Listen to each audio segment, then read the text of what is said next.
Gitanjali ma'am, you can start.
Good evening, everyone. I'm very happy to welcome each and everyone, every participant for this webinar. Uh, this is the third in the series. First day we had biological science, second day we had uh, physical science, and today we have mathematical science.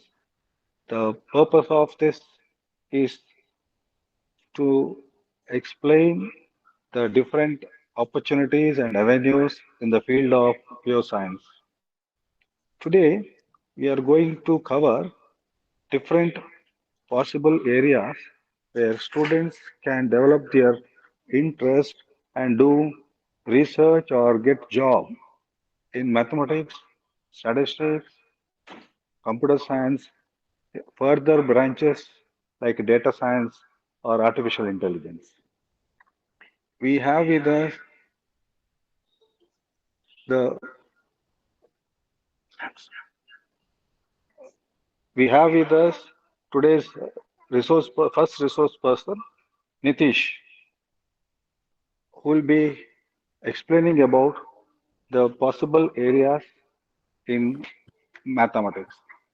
Nitish is a research scholar in Manipal University and alumnus of erstwhile government college, that is a university college now, and Prajnanam College, Udupi, pursuing his research in Manipal University after a stint of teaching experience. I welcome Nitish to this forum and hand over the mic. Welcome, Nitish. Thank you, sir.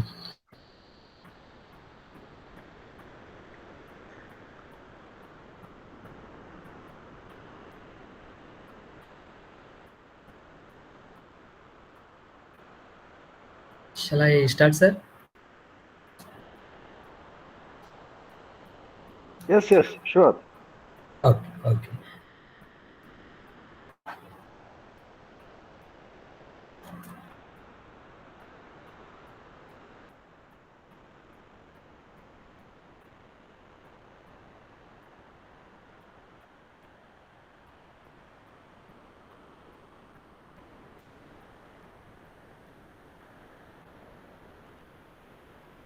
Is the screen is visible? Anyone? Yes. Okay, sir. Thank you. So, good evening. I'm Nitish. So, uh, I'm here today to speak a few things on the opportunities after BSc, particularly BSc Mathematics and MSc Mathematics. So I will begin with the quote of Srinivasa Ramanujan. He said, "An equation means nothing to me unless it expresses a thought of God."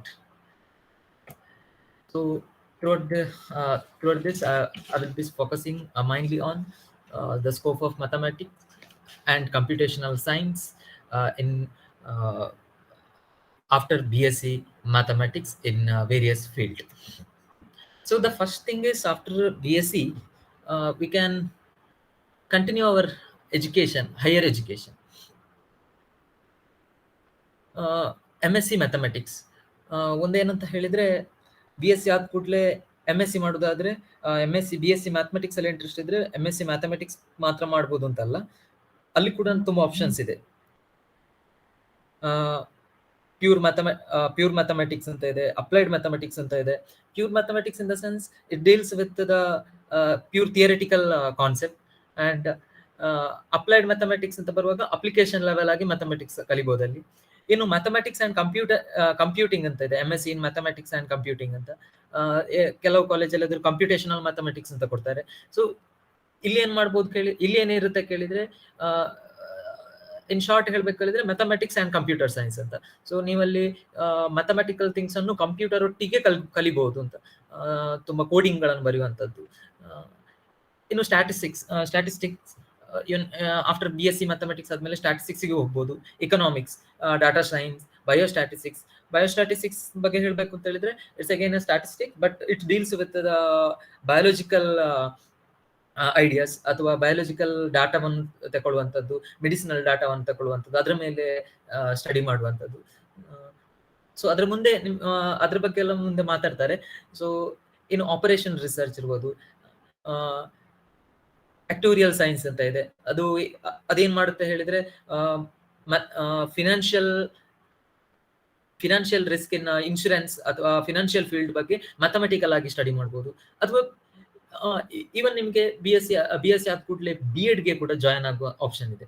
So ಇದು ಒಂದ್ part ಆದ್ರೆ, ಇನ್ನು B S C mathematics ತಗೊಂಡ್ರೆ ನಿಮಗೆ ಇನ್ನೊಂದು option ಏನಂತ ಕೇಳಿದ್ರೆ, ನೀವು ಮ್ಯಾಥಮೆಟಿಕ್ ಫೀಲ್ಡ್ ಅನ್ನು ಸ್ವಲ್ಪ ಬಿಟ್ಟು, ಅಂದ್ರೆ ಫಿಸಿಕ್ಸ್ ಆಗಿರ್ಬೋದು, ಆಸ್ಟ್ರೋನಾಮಿ ಆಗಿರ್ಬೋದು, ಇಲೆಕ್ಟ್ರಾನಿಕ್ ಆಗಿರ್ಬೋದು, ಅಥವಾ ಕ್ವಾಂಟಮ್ ಮೆಕ್ಯಾನಿಕ್, ರೇಡಿಯೇಷನ್ ಫಿಸಿಕ್ಸ್, ಈ ರೀತಿ ಎನ್ವೈರ್ಮೆಂಟಲ್ ಸೈನ್ಸ್ ಆಗಿರ್ಬೋದು, ಈ ರೀತಿ ಫೀಲ್ಡ್ ಹೋಗ್ತೀರಿ ಅಂತಾದ್ರೆ ಅಲ್ಲಿ ಕೂಡ ನಿಮಗೆ ಮ್ಯಾಥಮೆಟಿಕ್ಸ್ ತುಂಬಾ ಹೆಲ್ಪ್ ಆಗೇ ಆಗುತ್ತೆ. ಇದ್ರ ಬಗ್ಗೆ ನಾನು ನಿಮಗೆ ಮುಂದೆ ತೋರಿಸ್ತೇನೆ, ಕೆಲವು ರಿಸರ್ಚ್ ಗಳನ್ನು ಕೂಡ ತೋರಿಸ್ತೇನೆ, ಹೇಗೆ ಮಲ್ಟಿ ಡಿಸಿಪ್ಲಿನರಿ ವರ್ಕ್ ಆಗುತ್ತೆ ಅಂತ ಹೇಳುದನ್ನು. ಸೊ ನಾವು ಎಲ್ಲಿ ಕಂಟಿನ್ಯೂ ಮಾಡ್ಬೋದು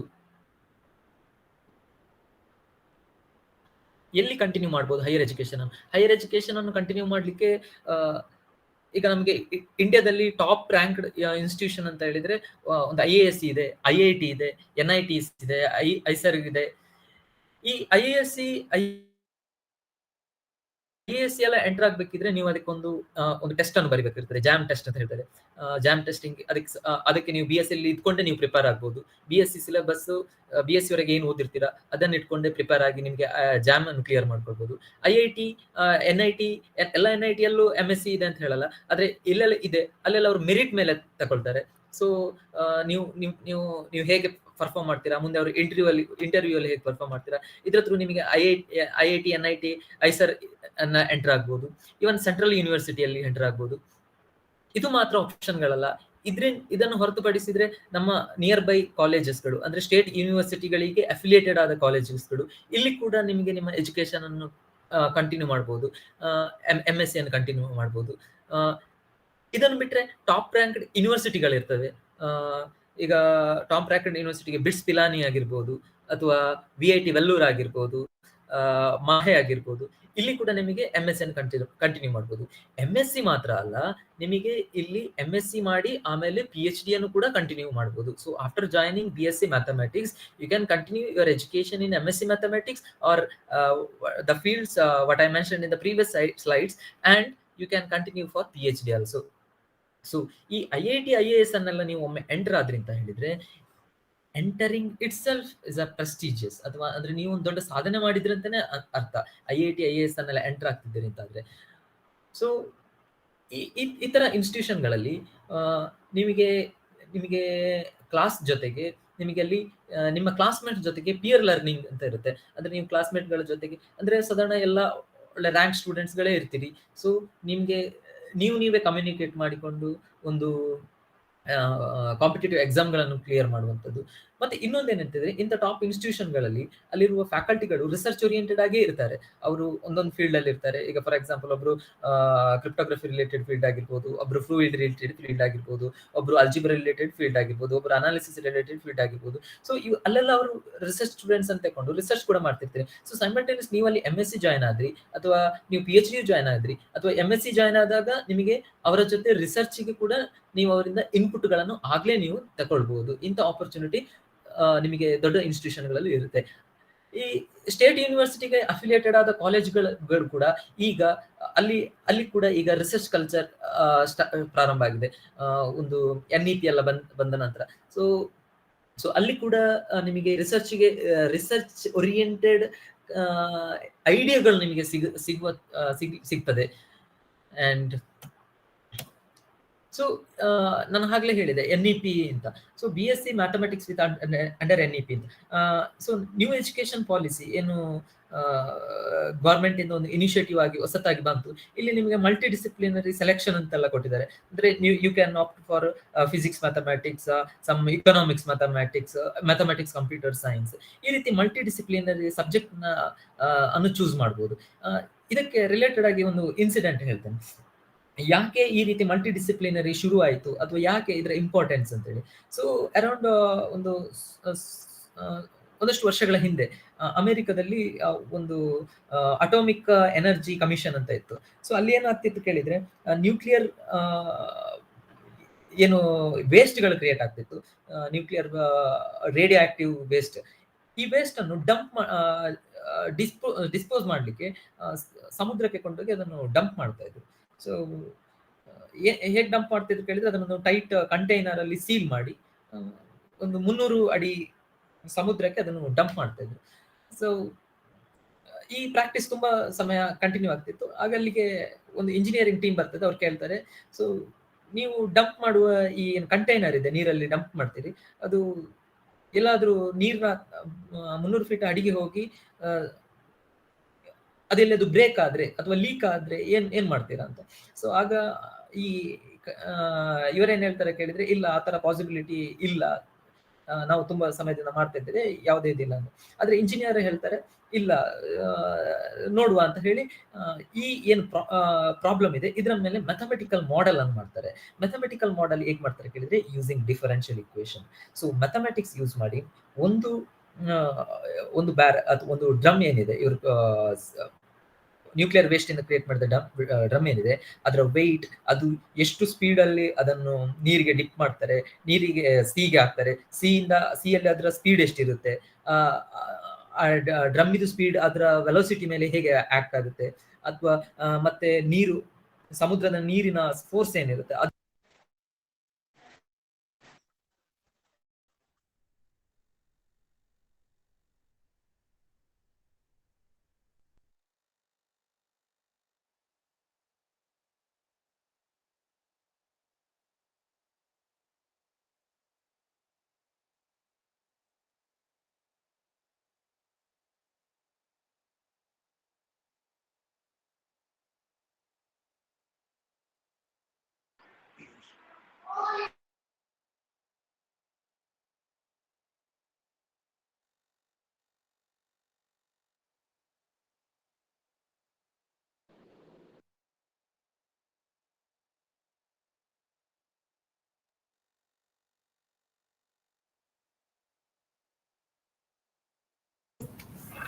Hello, Nitish sir, are you talking? Hello?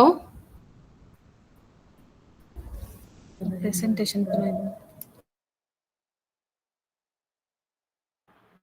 Hello, Nitish sir, your audio is mute. Mute ಆಗಿದೆ. ಓಕೆ, ಕೇಳಿಲ್ವಾ?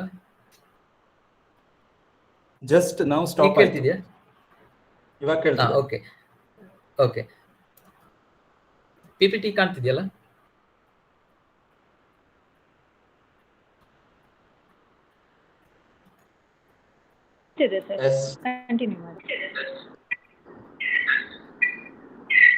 ಓಕೆ, ಸೊ ಏನ್ ಮಾಡ್ತಾರೆ ಹೇಳಿದ್ರೆ, ಅದೇ ಆ ಬ್ಯಾರಲ್ ಅನ್ನು ನೀರಿಗೆ ಹಾಕುವಾಗ ಅದು ಡೌನ್ ರೀಚ್ ಆಗುವಾಗ 40 ಫೀಟ್ ಪರ್ ಸೆಕೆಂಡ್ ಸ್ಪೀಡ್ ಇರಬಾರ್ದು ಅಂತ ಹೇಳ್ತಾರೆ. ಬಟ್ ಇವರು ಡೆವಲಪ್ ಮಾಡಿದ ಈಕ್ವೇಶನ್ ಏನ್ ಹೇಳ್ತದೆ ಕೇಳಿದ್ರೆ, ಇಲ್ಲ, ನಿಮ್ಮ ಪ್ರಾಬ್ಲಮ್ ಅಲ್ಲಿ ನೀವು ಯೂಸ್ ಮಾಡುವ ಏನು ಡ್ರಮ್ ಇದೆ ಅದರ ಸೈಜು ನೀವು ಯೂಸ್ ಅದು 45 ಫೀಟ್ಗಿಂತ ಜಾಸ್ತಿ ಇರುವ ಕಾರಣ ಲೀಕೇಜ್ ಆಗುವ ಚಾನ್ಸಸ್ ತುಂಬಾ ಜಾಸ್ತಿ ಇರುತ್ತೆ. ಇದು ದೊಡ್ಡ ಪ್ರಾಬ್ಲಮ್ ಅನ್ನು ಕ್ರಿಯೇಟ್ ಮಾಡಬಹುದು ಅಂತ ಏನು ಇಂಜಿನಿಯರ್ಸ್ ಹೇಳ್ತಾರೆ. ಸೊ ಆಮೇಲೆ ಅದು ಕಮಿಷನ್ ಎಲ್ಲ ಚೇಂಜ್ ಆಗುತ್ತೆ, ಅಲ್ಲಿ ಆಮೇಲೆ ಬೇರೆ ಒಂದು ರೂಲ್ಸ್ ಕೂಡ ಬರುತ್ತೆ.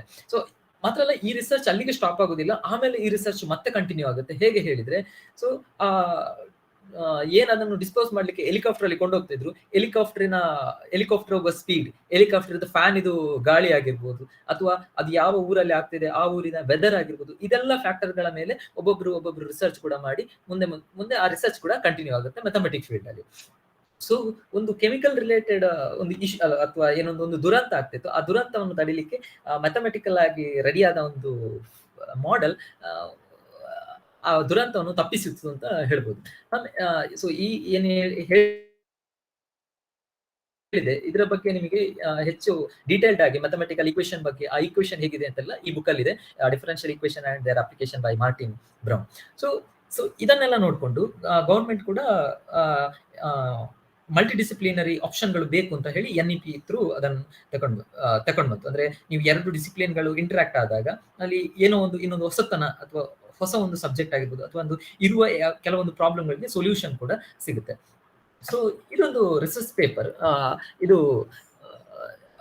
ಒಬ್ರು ಮ್ಯಾಥಮೆಟಿಷಿಯನ್, ಫೇಮಸ್ ಮ್ಯಾಥಮೆಟಿಷಿಯನ್ ಪಬ್ಲಿಷ್ ಮಾಡಿರ್ತಾರೆ. ಇದರಲ್ಲಿ ಏನಂತ ಕೇಳಿದ್ರೆ, correlation of line graph parameters with physicochemical properties of octane isomers ಅಂತ. ಸೊ ಇಲ್ಲಿ ಗ್ರಾಫ್ ಥಿಯರಿಟಿಕಲ್ ಪ್ಯಾರಾಮೀಟರ್ ಅನ್ನು, ಗ್ರಾಫ್ ಥಿಯರಿ ಅಂದ್ರೆ ನೀವೀಗ PUC ಅಲ್ಲಿದ್ರೆ ಅಥವಾ ನೀವು ಫಸ್ಟ್ ಇಯರ್ BSc ತರ ಇದ್ರೆ ಫೈನಲ್ ಇಯರ್ ಅಲ್ಲಿ ಗ್ರಾಫ್ ಥಿಯರಿ ಅಂತ ಹೇಳಿ ಒಂದು ಪೇಪರ್ ಕೂಡ ಇದೆ. ಸೊ ಅದರಲ್ಲಿ ನಿಮ್ಗೆ ಗೊತ್ತಾಗುತ್ತೆ. ಸೊ ಆ ಗ್ರಾಫ್ ಥಿಯರಿಯನ್ನು ಅಂದ್ರೆ ಕೆಮಿಕಲ್ ಸ್ಟ್ರಕ್ಚರ್ ಅನ್ನು ಗ್ರಾಫ್ ಆಗಿ ಕನ್ವರ್ಟ್ ಮಾಡಿ ಆ ಗ್ರಾಫ್ ಥಿಯರಿಯನ್ನು ಮ್ಯಾಥಮೆಟಿಕಲಿ ಸ್ಟಡಿ ಮಾಡ್ತೀವಿ. ಸ್ಟಡಿ ಮಾಡಿ ನೀವು ಆನ್ಸರ್ ಏನು ಕೊಡ್ತೀರಾ ಕೇಳಿದ್ರೆ, ನೀವು ಏನು ರಿಸಲ್ಟ್ ಗಳನ್ನು ಕೊಡ್ತೀರಾ ಕೇಳಿದ್ರೆ, ಆ ಗ್ರಾಫ್ ನ ಏನು ಪ್ಯಾರಾಮೀಟರ್ ಇದ್ರೆ ಅದನ್ನು ಸ್ಟಡಿ ಮಾಡಿದ್ರೆ ನಿಮಗೆ ಕೆಮಿಕಲ್ ಪ್ರಾಪರ್ಟಿಯನ್ನು ಕೂಡ ಸ್ಟಡಿ ಮಾಡಬಹುದು ಅಂತೇಳಿ. ಈ ರೀತಿ ಒಂದಲ್ಲ, ಈ ರೀತಿ ಸುಮಾರು ರಿಸರ್ಚ್ ಗಳು ಕೂಡ ಆಗಿದೆ. ಸೊ ಇದು ಇನ್ನೊಂದು ರಿಸರ್ಚ್, ಇದೊಂದು ರೀಸೆಂಟ್ ಆಗಿರುವ ಒಂದು ರಿಸರ್ಚ್ 2011. ಸೊ ಈ ರಿಸರ್ಚ್ ಇದು ಪ್ಯೂರ್ ಮೆಡಿಕಲ್ ಫೀಲ್ಡ್ ಅಲ್ಲಿ ಆದಂತ ರಿಸರ್ಚ್. ಏನು ಹಾರ್ಟಿನ ಬಗ್ಗೆ ಒಂದು ಸ್ಟಡಿ ಮಾಡ್ಲಿಕ್ಕೆ ಇರುವ ಒಂದು device, development of ventricular assist device. So ಈ ಡಿವೈಸ್ ಅನ್ನ ಹೇಗೆ ಬಿಲ್ಡ್ ಮಾಡಿದ್ದಾರೆ ಕೇಳಿದ್ರೆ, ಇಲ್ಲಿ ಮೈನ್ ಆಗಿ ಇವರು ನ್ಯೂಮರಿಕ್ ಅನಾಲಿಸಿಸ್ ಮತ್ತು ಫ್ಲೂಯಿಡ್ ಡೈನಮಿಕ್ಸ್ ಅಂತ ಇದನ್ನು ಯೂಸ್ ಮಾಡಿಕೊಂಡು ಮೆಡಿಕಲ್ ಫೀಲ್ಡ್ ಅಲ್ಲಿ ಇರುವ ಒಂದು ರಿಸರ್ಚ್ ಅನ್ನು ಕೂಡ ಮಾಡಿದ್ದಾರೆ. ಸೊ ಇದು ಇನ್ನೊಂದು, ಇದು ಪ್ಯೂರ್ ನಮ್ಮ ಅಲ್ಜಿಬ್ರಾಯಿಕ್ ಕಾನ್ಸೆಪ್ಟ್ ಗಳನ್ನ ಇಟ್ಕೊಂಡು ಮಾಡಿದಂಥದ್ದು. ನಿಮಗೆ end to end encryption system ಅಂತ ಗೊತ್ತಿರ್ಬೋದು, ನೀವು ವಾಟ್ಸಪ್ ಅಲ್ಲಿ ಕೂಡ ನೋಡ್ತೇವೆ. ಅದೇ ರೀತಿ ಈ end to end encryption system ಇದು ನಮ್ಮ ಈಗ ಅಂದ್ರೆ ಈಗ ಆನ್ಲೈನ್ ಸಿಸ್ಟಮ್ ಗಳೆಲ್ಲ ಜಾಸ್ತಿ ಬೆಳಿತಿರುವ ಈ ಟೈಮಲ್ಲಿ ಎಂಡ್ ಟು ಎಂಡ್ ಸೆಕ್ಯೂರಿಟಿ ಬೇಕು. So symmetric key end to end encryption system using pleated function and Hadamard matrix ಅಂತ ಹೇಳಿ ಇದು ಕೂಡ ಒಂದು ರಿಸರ್ಚ್. ಅಂದ್ರೆ ಇಲ್ಲಿ ನೀವು ಈ ಕಡೆ ಸೆಕ್ಯೂರಿಟಿ ಬೇಸ್ಡ್ ಕಮ್ಯುನಿಕೇಶನ್ ಮೇಲೆ ಇರುವ ಸೆಕ್ಯೂರಿಟಿಯನ್ನು ಮ್ಯಾಥಮೆಟಿಕಲಿ ಏನೋ ಒಂದು ಫಂಕ್ಷನ್ ಅನ್ನು ಯೂಸ್ ಮಾಡಿಕೊಂಡು ನೀವು ಸೆಕ್ಯೂರಿಟಿ ಮೇಲೆ ನೀವು ವರ್ಕ್ ಮಾಡುವಂಥದ್ದು. ಸೊ ಹಾಗೆ ಮಲ್ಟಿ ಡಿಸಿಪ್ಲಿನರಿ ಸ್ಟಡಿ. ಸೊ ಇದು ಒಂದಷ್ಟು ಹೈಯರ್ ಎಜುಕೇಶನ್ ರಿಲೇಟೆಡ್. ಆದ್ರೆ ನಿಮಗೆ BSc ಮಾಡ್ತಿರುವಾಗಲೇ ನಿಮಗೆ ಮ್ಯಾಥಮೆಟಿಕ್ಸ್ ಅನ್ನು ಈಗ ತಗೊಂಡಿದ್ದಾರೆ ಅಂತಂದ್ರೆ, ಮ್ಯಾಥಮೆಟಿಕ್ಸ್ ಅಲ್ಲಿ ನಿಮಗೆ ಅಡ್ವಾನ್ಸ್ ಆಗಿ ಕಲಿಲಿಕ್ಕೆ ಒಂದು ಆಪ್ಷನ್ ಇರುತ್ತೆ. ಅಂದ್ರೆ ಸಮ್ಮರ್ ಟೈಮ್ ಅಲ್ಲಿ ಕೆಲವು ಪ್ರೋಗ್ರಾಮ್ಗಳು, example mathematics training and talent search program, MTTS ಅಂತ ಹೇಳಿ. ಇದು one of the famous program. ಇಲ್ಲಿ ಇದಕ್ಕೆ ನೀವು BSc ಮಾಡ್ತಿರುವಾಗ ನೀವು ಈ ಪ್ರೋಗ್ರಾಮ್ ನೀವು ಅಪ್ಲೈ ಮಾಡ್ಬೋದು. ನಿಮಗೆ ಸೆಲೆಕ್ಷನ್ ಆದ್ರೆ ನೀವು ಇಲ್ಲಿ ಜಾಯಿನ್ ಆಗ್ಬೋದು. ಸಾಧಾರಣ ಒನ್ ಮಂತ್ ಪ್ರೋಗ್ರಾಮ್ ಇರುತ್ತೆ. ಸೊ ಇಲ್ಲಿ ಏನ್ ಮಾಡ್ತಾರೆ ಕೇಳಿದ್ರೆ, ನಿಮಗೆ ನೀವೇನು ಡಿಗ್ರಿಯಲ್ಲಿ ಕಲಿತಿರ್ತೀರಾ, ಡಿಗ್ರಿಯಲ್ಲಿ ನೀವು ಏನು ಮ್ಯಾಥಮೆಟಿಕ್ಸ್ ಕಲಿತೀರಾ, ಅದರ ಆ ಮ್ಯಾಥಮೆಟಿಕ್ಸ್ ನ ಇನ್ನೊಂದು ರೂಪ ಅಂತಾನೆ ಹೇಳ್ಬೋದು. ಇಂಥ ಟ್ರೈನಿಂಗ್ ಪ್ರೋಗ್ರಾಮ್ಗಳಲ್ಲಿ ಅವುಗಳನ್ನ ಹೇಳ್ಕೊಡ್ತಾರೆ. ಅಂದ್ರೆ ಬೇಸ್ ಇಂದ ಹೇಗೆ ಕಲಿಬಹುದು, ಏನ್ ಮ್ಯಾಥಮೆಟಿಕ್ಸ್ ಅಂದ್ರೆ ಪ್ಯೂರ್ ಒಂದು ಪ್ರೂಫ್ ಬರೆಯುವುದು ಹೇಗೆ, ಯಾಕೆ ಬೇಕು ಮ್ಯಾಥಮೆಟಿಕ್ಸ್, ಈ ರೀತಿಯಾಗಿ ಈ MTTS ಆಗಿರ್ಬೋದು, ಯಂಗ್ ಟ್ಯಾಲೆಂಟ್ ಸರ್ಚ್ ಆಗಿರ್ಬೋದು, summer program for womens in mathematics and statistics ಆಗಿರ್ಬೋದು, ಈ ರೀತಿ ಕೂಡ ಇರುತ್ತೆ. ಇದು ಮಾತ್ರ ಅಲ್ಲ, ಕೆಲವು ಯೂನಿವರ್ಸಿಟಿಗಳು ಅಲ್ಲಿರುವ ರಿಸರ್ಚ್ ಫ್ಯಾಕಲ್ಟಿಗಳು ಅವರು ಸಮ್ಮರ್ ರಿಸರ್ಚ್ ಫೆಲೋಶಿಪ್ ಪ್ರೋಗ್ರಾಮ್ಗಳನ್ನು ಕೂಡ ಇನಿಷಿಯೇಟ್ ಮಾಡ್ತಾರೆ. ಇದನ್ನು ಕೂಡ ತಗೊಳ್ಬಹುದು.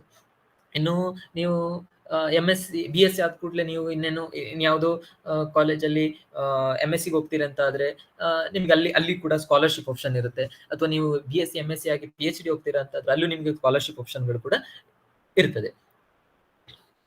BSc ಆದ ಕೂಡಲೇ ಜಾಬ್ ಹೋಗ್ತೀರಿ ಅಂತ ಆದ್ರೆ ನಿಮಗೆ ಗೌರ್ಮೆಂಟ್ ಸೆಕ್ಟರ್ ಅಲ್ಲೇ ತುಂಬಾ ಆಪ್ಷನ್ ಇದೆ. SSC ಥ್ರೂ ಹೋಗ್ಬೋದು, UPSC ಥ್ರೂ ಹೋಗ್ಬೋದು, ಡಿಫೆನ್ಸ್ ಥ್ರೂ ಹೋಗ್ಬೋದು, forest, railway, banking etcetera. So ಇಲ್ಲಿ ಈ ಸೆಕ್ಷನ್ಗಳಲ್ಲೆಲ್ಲ ನಿಮಗೆ ಎಂಟ್ರಿ ಆಗ್ಲಿಕ್ಕೆ ನಿಮಗೆ ಒಂದು ಎಕ್ಸಾಮ್ಗಳಿರ್ತದೆ. ಈ ಎಕ್ಸಾಮ್ಗಳಲ್ಲಿ ಮ್ಯಾಥಮೆಟಿಕ್ಸ್ ಕೂಡ ಒಂದು ಪೇಪರ್ ಆಗಿರ್ತದೆ. ಸೊ ನೀವಿಲ್ಲಿ ಅದನ್ನು ಆಪ್ಟ್ ನೀವು ಮ್ಯಾಥಮೆಟಿಕ್ಸ್ ಅನ್ನು ಆಲ್ರೆಡಿ ಕಲ್ತಿರುವ ಕಾರಣ BSc ಮ್ಯಾಥಮೆಟಿಕ್ಸ್ ಆಗಿರ್ತದೆ. ಸೊ ನೀವು PUC BSc ಈ ಎರಡು ಮ್ಯಾಥಮೆಟಿಕ್ಸ್ ಏನು ಓದಿರ್ತೀರಾ, ಈ ಮ್ಯಾಥಮೆಟಿಕ್ಸ್ ನಿಮಗೆ ಇಲ್ಲಿ ಆಪ್ಟಿಟ್ಯೂಡ್ ಲೆವೆಲ್ ಅಲ್ಲಿರುವ ಕ್ವಶನ್ ಗಳನ್ನು ಕ್ರ್ಯಾಕ್ ಮಾಡ್ಲಿಕ್ಕೆ ನಿಮಗೆ ತುಂಬಾ ಹೆಲ್ಪ್ ಆಗ್ತದೆ. ನೀವು ಏನು BSc ಮಾಡ್ತಾನೆ ಇದಕ್ಕೆ ಪ್ರಿಪೇರ್ ಆದ್ರೆ ನಿಮ್ಮ BSc ಮ್ಯಾಥಮೆಟಿಕ್ಸ್ ನೀವೇನು ಪ್ರಾಬ್ಲಮ್ ಸಾಲ್ವಿಂಗ್ ಸ್ಕಿಲ್ ಅನ್ನು ನೀವು ಡೆವಲಪ್ ಮಾಡ್ತೀರಿ ಡೈಲಿ ಕ್ಲಾಸ್ ಅಲ್ಲಿ. ಸೊ ಇದು ನಿಮಗೆ ಈ ರೀತಿ ಗವರ್ಮೆಂಟ್ ರಿಲೇಟೆಡ್ ಈ ಜಾಬ್ಗಳೇನಿದೆ ಇದನ್ನು ಎಂಟರ್ ಆಗ್ಲಿಕ್ಕೆ ನಿಮಗೆ ಹೆಲ್ಪ್ ಆಗ್ತದೆ. ಗವರ್ಮೆಂಟ್ ಜಾಬ್ಗಳು ಮಾತ್ರ ಅಲ್ಲ, ನಿಮಗೆ ಪ್ರೈವೇಟ್ ಕಂಪನಿಗಳಲ್ಲಿ ಕೂಡ ನಿಮಗೆ ಇದು ಹೆಲ್ಪ್ ಆಗುತ್ತೆ. ಪ್ರೈವೇಟ್ ಕಂಪನಿಗಳಿಗೂ ಎಂಟ್ರೆನ್ಸ್ ಟೆಸ್ಟ್ ಇರುತ್ತೆ, ಆಪ್ಟಿಟ್ಯೂಡ್ ಟೆಸ್ಟ್ಗಳಿರುತ್ತದೆ. ಸೊ ಇಲ್ಲಿ ಕೂಡ ಹಾಗೆ ಮ್ಯಾಥಮೆಟಿಕ್ಸ್ ತುಂಬಾ ಇರುತ್ತೆ. ನಿಮಗೆ ನೀವೇನು ಪರ್ಮಿಟೇಷನ್ ಕಾಂಬಿನೇಷನ್ ಎಲ್ಲ ಓದ್ತೀರಿ, ಈ ರಿಲೇಟೆಡ್ ಆಗಿಯೂ ಕ್ವಶನ್ಸ್ಗಳು ತುಂಬಾ ಇರುತ್ತದೆ. ಸೊ ಇದನ್ನು ಕ್ರ್ಯಾಕ್ ಮಾಡ್ಲಿಕ್ಕೆ ನಿಮ್ಮ BSc ಮ್ಯಾಥಮೆಟಿಕ್ಸ್ ನಿಮಗೆ ಹೆಲ್ಪ್ ಆಗ್ತದೆ. ಅಗೇನ್ ಅಲ್ಲಿ ಪ್ರೈವೇಟ್ ಕಂಪನಿ, ಈಗ ವಿಪ್ರೋ ಆಗಿರ್ಬೋದು, TCS, ಅಮೆಝಾನ್, ಅಂಡ್ ಇದ್ರ ರಿಲೇಟೆಡ್ ಅಲ್ಲ ನಿಮ್ಗೆ ಕ್ವಶನ್ಗಳು ಹೇಗೆ ಬರುತ್ತೆ ಅಂತ ನಿಮ್ಗೆ ಈಗ ಒಂದು ಗೂಗಲ್ ಮಾಡ್ತಾ ಹೋದ್ರೆ ನಿಮಗೆ ಒಂದಷ್ಟು ಕ್ವಶನ್ಸ್ಗಳು ನಿಮಗೆ ಸಿಗುತ್ತೆ. ಸೊ ಅದನ್ನ ಇಟ್ಕೊಂಡು ನೀವು ಡೈಲಿ ಒಂದಷ್ಟು ಕ್ವಶನ್ ಸಾಲ್ವ್ ಮಾಡ್ತಾ ಹೋದ್ರು ನೀವು ನಿಮ್ಮ BSc ಕಂಪ್ಲೀಟ್ ಆಗ್ತಾ ಇರುವ ಟೈಮಲ್ಲಿ ನೀವು ಸಾಧಾರಣ ಒಂದು ಈ ತರ ಆಪ್ಟಿಟ್ಯೂಡ್ ಟೆಸ್ಟ್ ಗಳನ್ನು ಕ್ರ್ಯಾಕ್ ಮಾಡಿ ಜಾಬ್ ಎಂಟರ್ ಆಗುವ ಲೆವೆಲ್ ಅಲ್ಲಿ ನೀವು ಇರ್ತೀರಿ. ಸೊ ಮ್ಯಾಥಮೆಟಿಕ್ಸ್ ಸಾಧಾರಣ ನಾವು ಮ್ಯಾಥಮೆಟಿಕ್ಸ್ ಅಂತ ಹೇಳಿದ್ರೆ ಒಂದಷ್ಟು ಜನ ಹೆದರ್ತಾರೆ. ಸೊ ನಾನೇನ್ ಹೇಳೋದು ಕೇಳಿದ್ರೆ, ಮ್ಯಾಥಮೆಟಿಕ್ಸ್ ಅಂತ ಹೇಳಿದ್ರೆ ಅದನ್ನೊಂದು ಸಬ್ಜೆಕ್ಟ್ ಆಗಿ ನೋಡೋದಕ್ಕಿಂತ ಅದೊಂದು ಲ್ಯಾಂಗ್ವೇಜ್ ಅಂತ. ಈಗ ನಾವು ನೋಡಿರ್ತೇವೆ ನಮ್ಮ ಫ್ರೆಂಡ್ಸ್ ಅಥವಾ ನಮ್ಮ ರಿಲೇಟಿವ್ಸ್ ಯಾರೊಬ್ರು ಒಂದು ಊರಿಂದ ಇನ್ನೊಂದು ಊರಿಗೆ ಹೋದಂತ ಹೇಳುವಾಗ ಅಲ್ಲಿ ಲ್ಯಾಂಗ್ವೇಜ್ ಅನ್ನು ಅವ್ರು ಎಷ್ಟು ಬೇಗ ಕಲಿತಾರೆ ಅಂತ. ಸೊ ಅವರು ಅಲ್ಲಿ ಜನರ ಜೊತೆ ಬೆರೀತಾರೆ ಅಂತ ಆದ ಕೂಡಲೇ ಬೇಗ ಲ್ಯಾಂಗ್ವೇಜ್ ಕಲಿತಾರೆ. ಅದೇ ಇಲ್ಲ ಅವರು ತುಂಬಾ ಇಂಡಿಪೆಂಡೆಂಟ್ ಆಗಿ ಅವರಷ್ಟಕ್ಕೆ ಇರ್ತಾರೆ ಅಂತ ಆದ್ರೆ ಆ ಲ್ಯಾಂಗ್ವೇಜ್ ಅನ್ನು ತುಂಬಾ ನಿಧಾನವಾಗಿ ಕಲಿತಾರೆ. ಸೊ ಮ್ಯಾಥಮೆಟಿಕ್ಸ್ ಕೂಡ ಹಾಗೆ. ಸೊ ನೀವು ಮ್ಯಾಥಮೆಟಿಕ್ಸ್ ಅನ್ನು ನೀವು ಅದನ್ನು ತುಂಬಾ ಹತ್ರದಿಂದ ನೋಡಿದ್ರೆ ಅಥವಾ ನೀವು ಅದನ್ನ ಅದರ ಮೇಲೆ ಸ್ವಲ್ಪ ಇಂಟ್ರೆಸ್ಟ್ ತೋರಿಸಿದ ಕೂಡಲೇ ಅದು ಕೂಡ ಒಂದು ಲ್ಯಾಂಗ್ವೇಜ್. ಸೊ ಕಲ್ತು ಬಿಡ್ತೀರಿ. ಸೊ ಒಮ್ಮೆ ನೀವು ಲ್ಯಾಂಗ್ವೇಜ್ ಅನ್ನು ಕಲ್ತು ಕೂಡಲೇ ಮತ್ತೆ ನೀವು ನಿಮ್ಗೆ ಅದು ಕಷ್ಟ ಅಂತ ಅನಿಸುವುದಿಲ್ಲ. ಸೊ ಅದೇ ನಾನು ಸ್ಟಾರ್ಟಿಂಗ್ ಮಾಡುವಾಗ ರಾಮಾನುಜನ್ ಬಗ್ಗೆ ಒಂದು ಕೋಟ್ ಹಾಕಿದ್ದೆ, an equation is nothing to me unless it expresses thought of God ಅಂತ. ಸೊ ರಾಮಾನುಜನ್ಗೆ ಕೂಡ ಮ್ಯಾಥಮೆಟಿಕ್ಸ್ ಅದೊಂದು ಸಬ್ಜೆಕ್ಟ್ ಆಗಿಲ್ಲ, ಆಯ್ತು ಅದೊಂದು ಲ್ಯಾಂಗ್ವೇಜ್ ತರ ಅವ್ನು ಟ್ರೀಟ್ ಮಾಡಿದ. ಸೊ ಹಿ ಆಲ್ಸೋ ಫೆಲ್ಟ್ ಅದೊಂದು ಲ್ಯಾಂಗ್ವೇಜ್. ಸೊ ಅವನಿಗೂ ಕೂಡ ಅದರಲ್ಲಿ ತುಂಬಾ ಇನ್ವೆನ್ಷನ್ ಮಾಡುವಂತ ಅವಕಾಶಗಳು ಸಿಕ್ಕಿತು. So choose the best option for your bright future. All the best. Thank you. Thank you, sir. Thank you, Nitish, sir. Our next resource person is Mr. Suhas Rao. He is currently pursuing his PhD program in mathematics at IMSC, Chennai. He got selected as a JRF integrated PhD program at MSc, IMSC, Chennai. He has cleared NBHM PhD fellowship along with interview, got selected to receive scholarship also. He also got selected for integrated PhD program in mathematics for the year of 2020 as a research scholar at TIFR, and also participated as a mentor in MTTS 2021 online campus. He has also participated as a mentor in OFCM 2020 organized by MTTS online. He has cleared JAM 2020 in mathematics with All India ranking 61. He has also cleared CSIR NET 2019 with JRF ranking 37. He has also selected in SRFP to work at IMSC Chennai. He has cleared Pondicherry University PG entrance exam in mathematics with the rank 1. And he has also cleared University of Hyderabad PG entrance exam in mathematics with the rank 3. And attended mathematics training and talent research program and mini MTTS program during his BSc study. He is also a topper in IAPT exam 2018-2017. Attended 10 days short course on basic physics at IIT Kanpur. Over to you, sir. Thank you. Good evening, everyone. I am Suhas Rao, as I have been introduced already. I am going to speak from my experiences, and I am going to talk only related to career options in research, and how to get there. So first of all, during BSc, we usually don't give much thought about what we are going to do in long term, but I think that is what you should be changing, because once you decide that you want to do a PhD, you want to pursue a career in research, it becomes easier if you start early. So from BSc itself, you have to know what exams are there, what institutes are there, and which entrance exams will lead you to institute of your choice. It's definitely an advantage to be in a better institute because of the research culture over there and the exposure that you get from such institutes. Um, so that is why from BSc itself, you have to decide what is the area of your interest, and once you know that, let's say uh, you are sure that you want to pursue research career in mathematics, then you have to look for institutes um, that are good for you. In my case, I was interested in algebra, that is pure mathematics. So I looked for institutes where pure mathematics is being given more importance. For example, I'll talk about two institutes that I had gotten selected.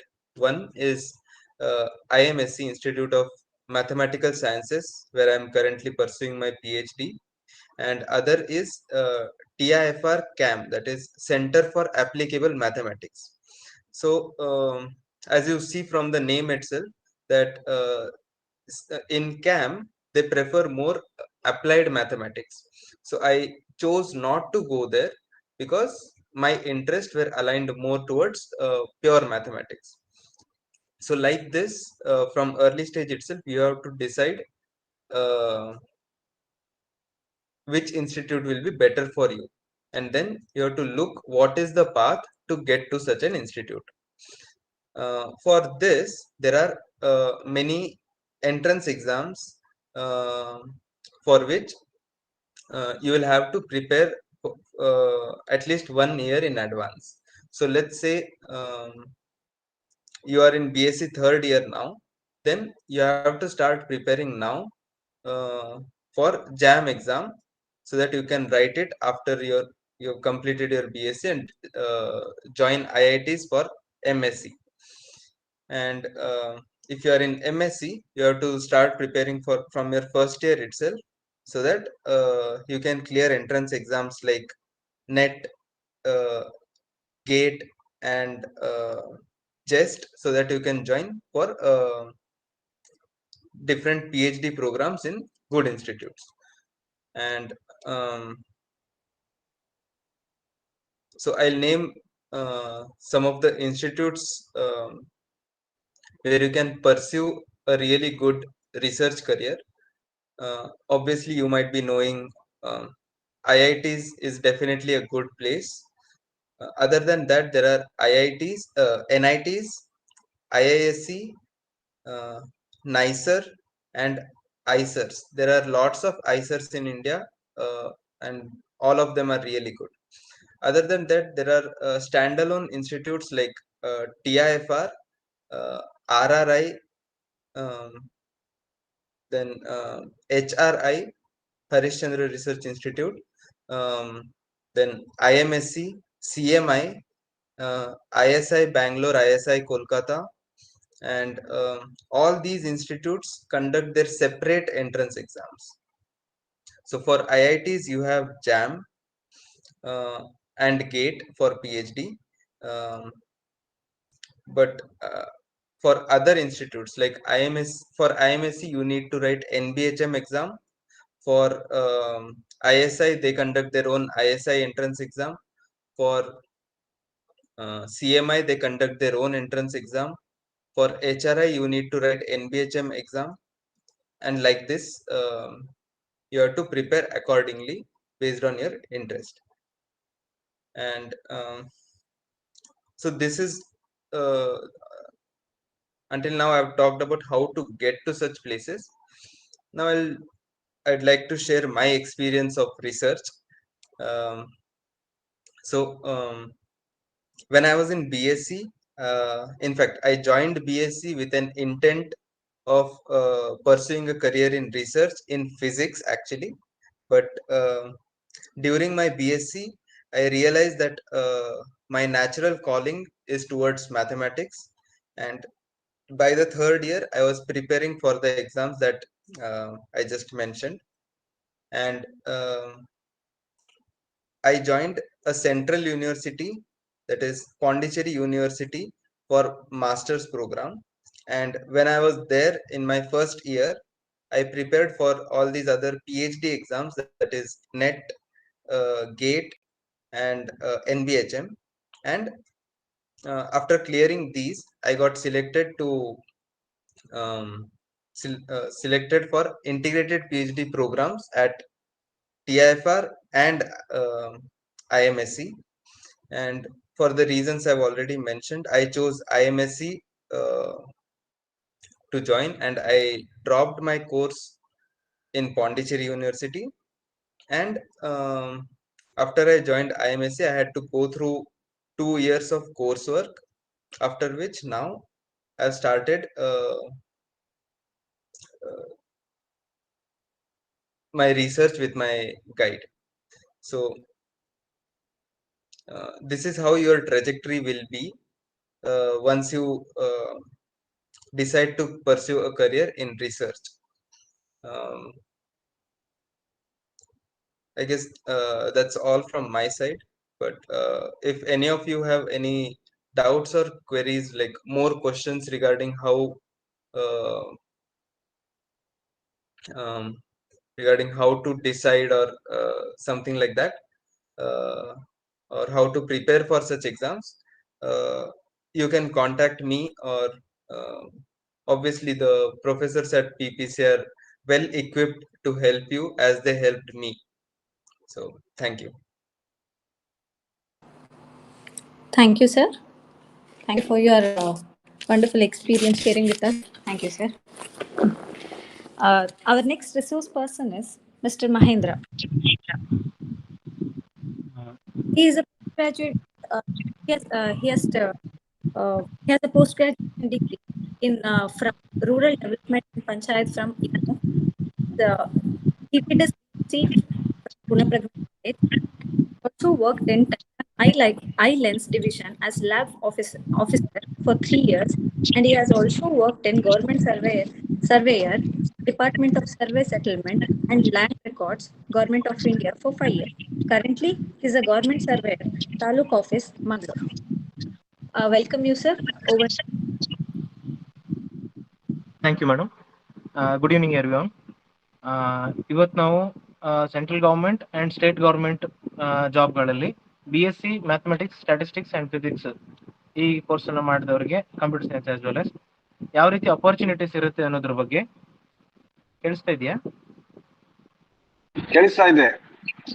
Okay okay sir. Okay.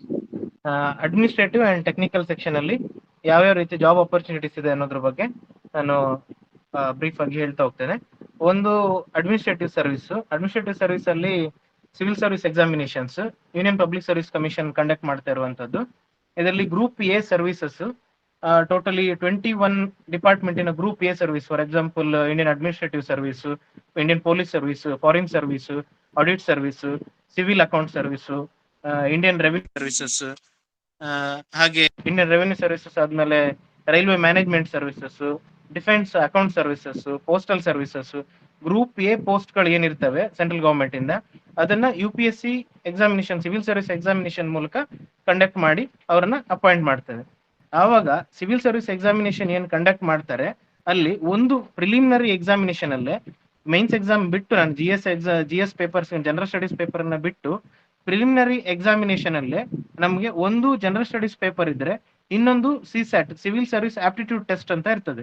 ಅಲ್ಲಿ mathematics, reasoning, quantitative aptitude, computer knowledge ಈ ಎಲ್ಲಾ subject ಗಳನ್ನ ಸೇರಿಸಿ civil service aptitude test ಮಾಡ್ತಾ ಇರೋದ್ರಿಂದ ಇಲ್ಲಿ BSc mathematics, statistics ಮಾಡಿದವರಿಗೆ more opportunities ಇರುತ್ತೆ.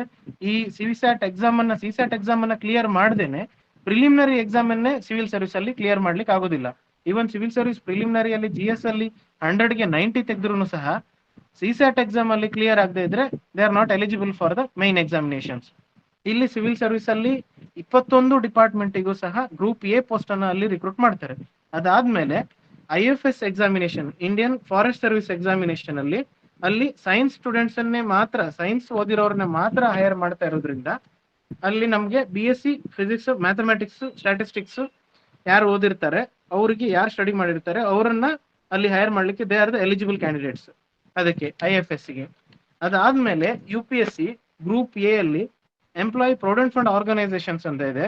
ಅಲ್ಲಿ APFC ಅಂತ ಕರೀತಾರೆ, ಅಸಿಸ್ಟೆಂಟ್ ಪ್ರೊವಿಡೆಂಟ್ ಫಂಡ್ ಕಮಿಷನರ್ಸ್. ಅಲ್ಲಿ ಸಹ ಎನಿ ಡಿಗ್ರಿ ಅಂತ ಕ್ವಾಲಿಫಿಕೇಶನ್ ಕೊಟ್ಟರು ಸಹ ಅಲ್ಲಿ ಮೇಜರ್ ನಿಮಗೆ ಹೆಲ್ಪ್ ಆಗುವಂಥದ್ದು ಮ್ಯಾಥಮೆಟಿಕ್ಸ್ ಅಂಡ್ ಸ್ಟ್ಯಾಟಿಸ್ಟಿಕ್ಸ್ ಎಲ್ಲ ಪೇಪರ್ಗಳಲ್ಲೂ ಸಹ. Next central government group B ಪೋಸ್ಟ್ಗಳನ್ನ ಸ್ಟಾಫ್ ಸೆಲೆಕ್ಷನ್ ಕಮಿಷನ್ ಅಂತ ಒಂದು ಕಮಿಷನ್ ರಿಕ್ರೂಟಿಂಗ್ ಏಜೆನ್ಸಿ ಆಗಿ ಸೆಂಟ್ರಲ್ ಗವರ್ಮೆಂಟ್ ಒಂದು ರಿಕ್ರೂಟಿಂಗ್ ಏಜೆನ್ಸಿ ರಿಕ್ರೂಟ್ ಮಾಡ್ತಾ ಇದೆ. Every year in the month of March and April ನಿಮಗೆ ನೋಟಿಫಿಕೇಶನ್ ಆಗುತ್ತೆ ಇದ್ರದ್ದು SSC ಅಂತದ್ದು.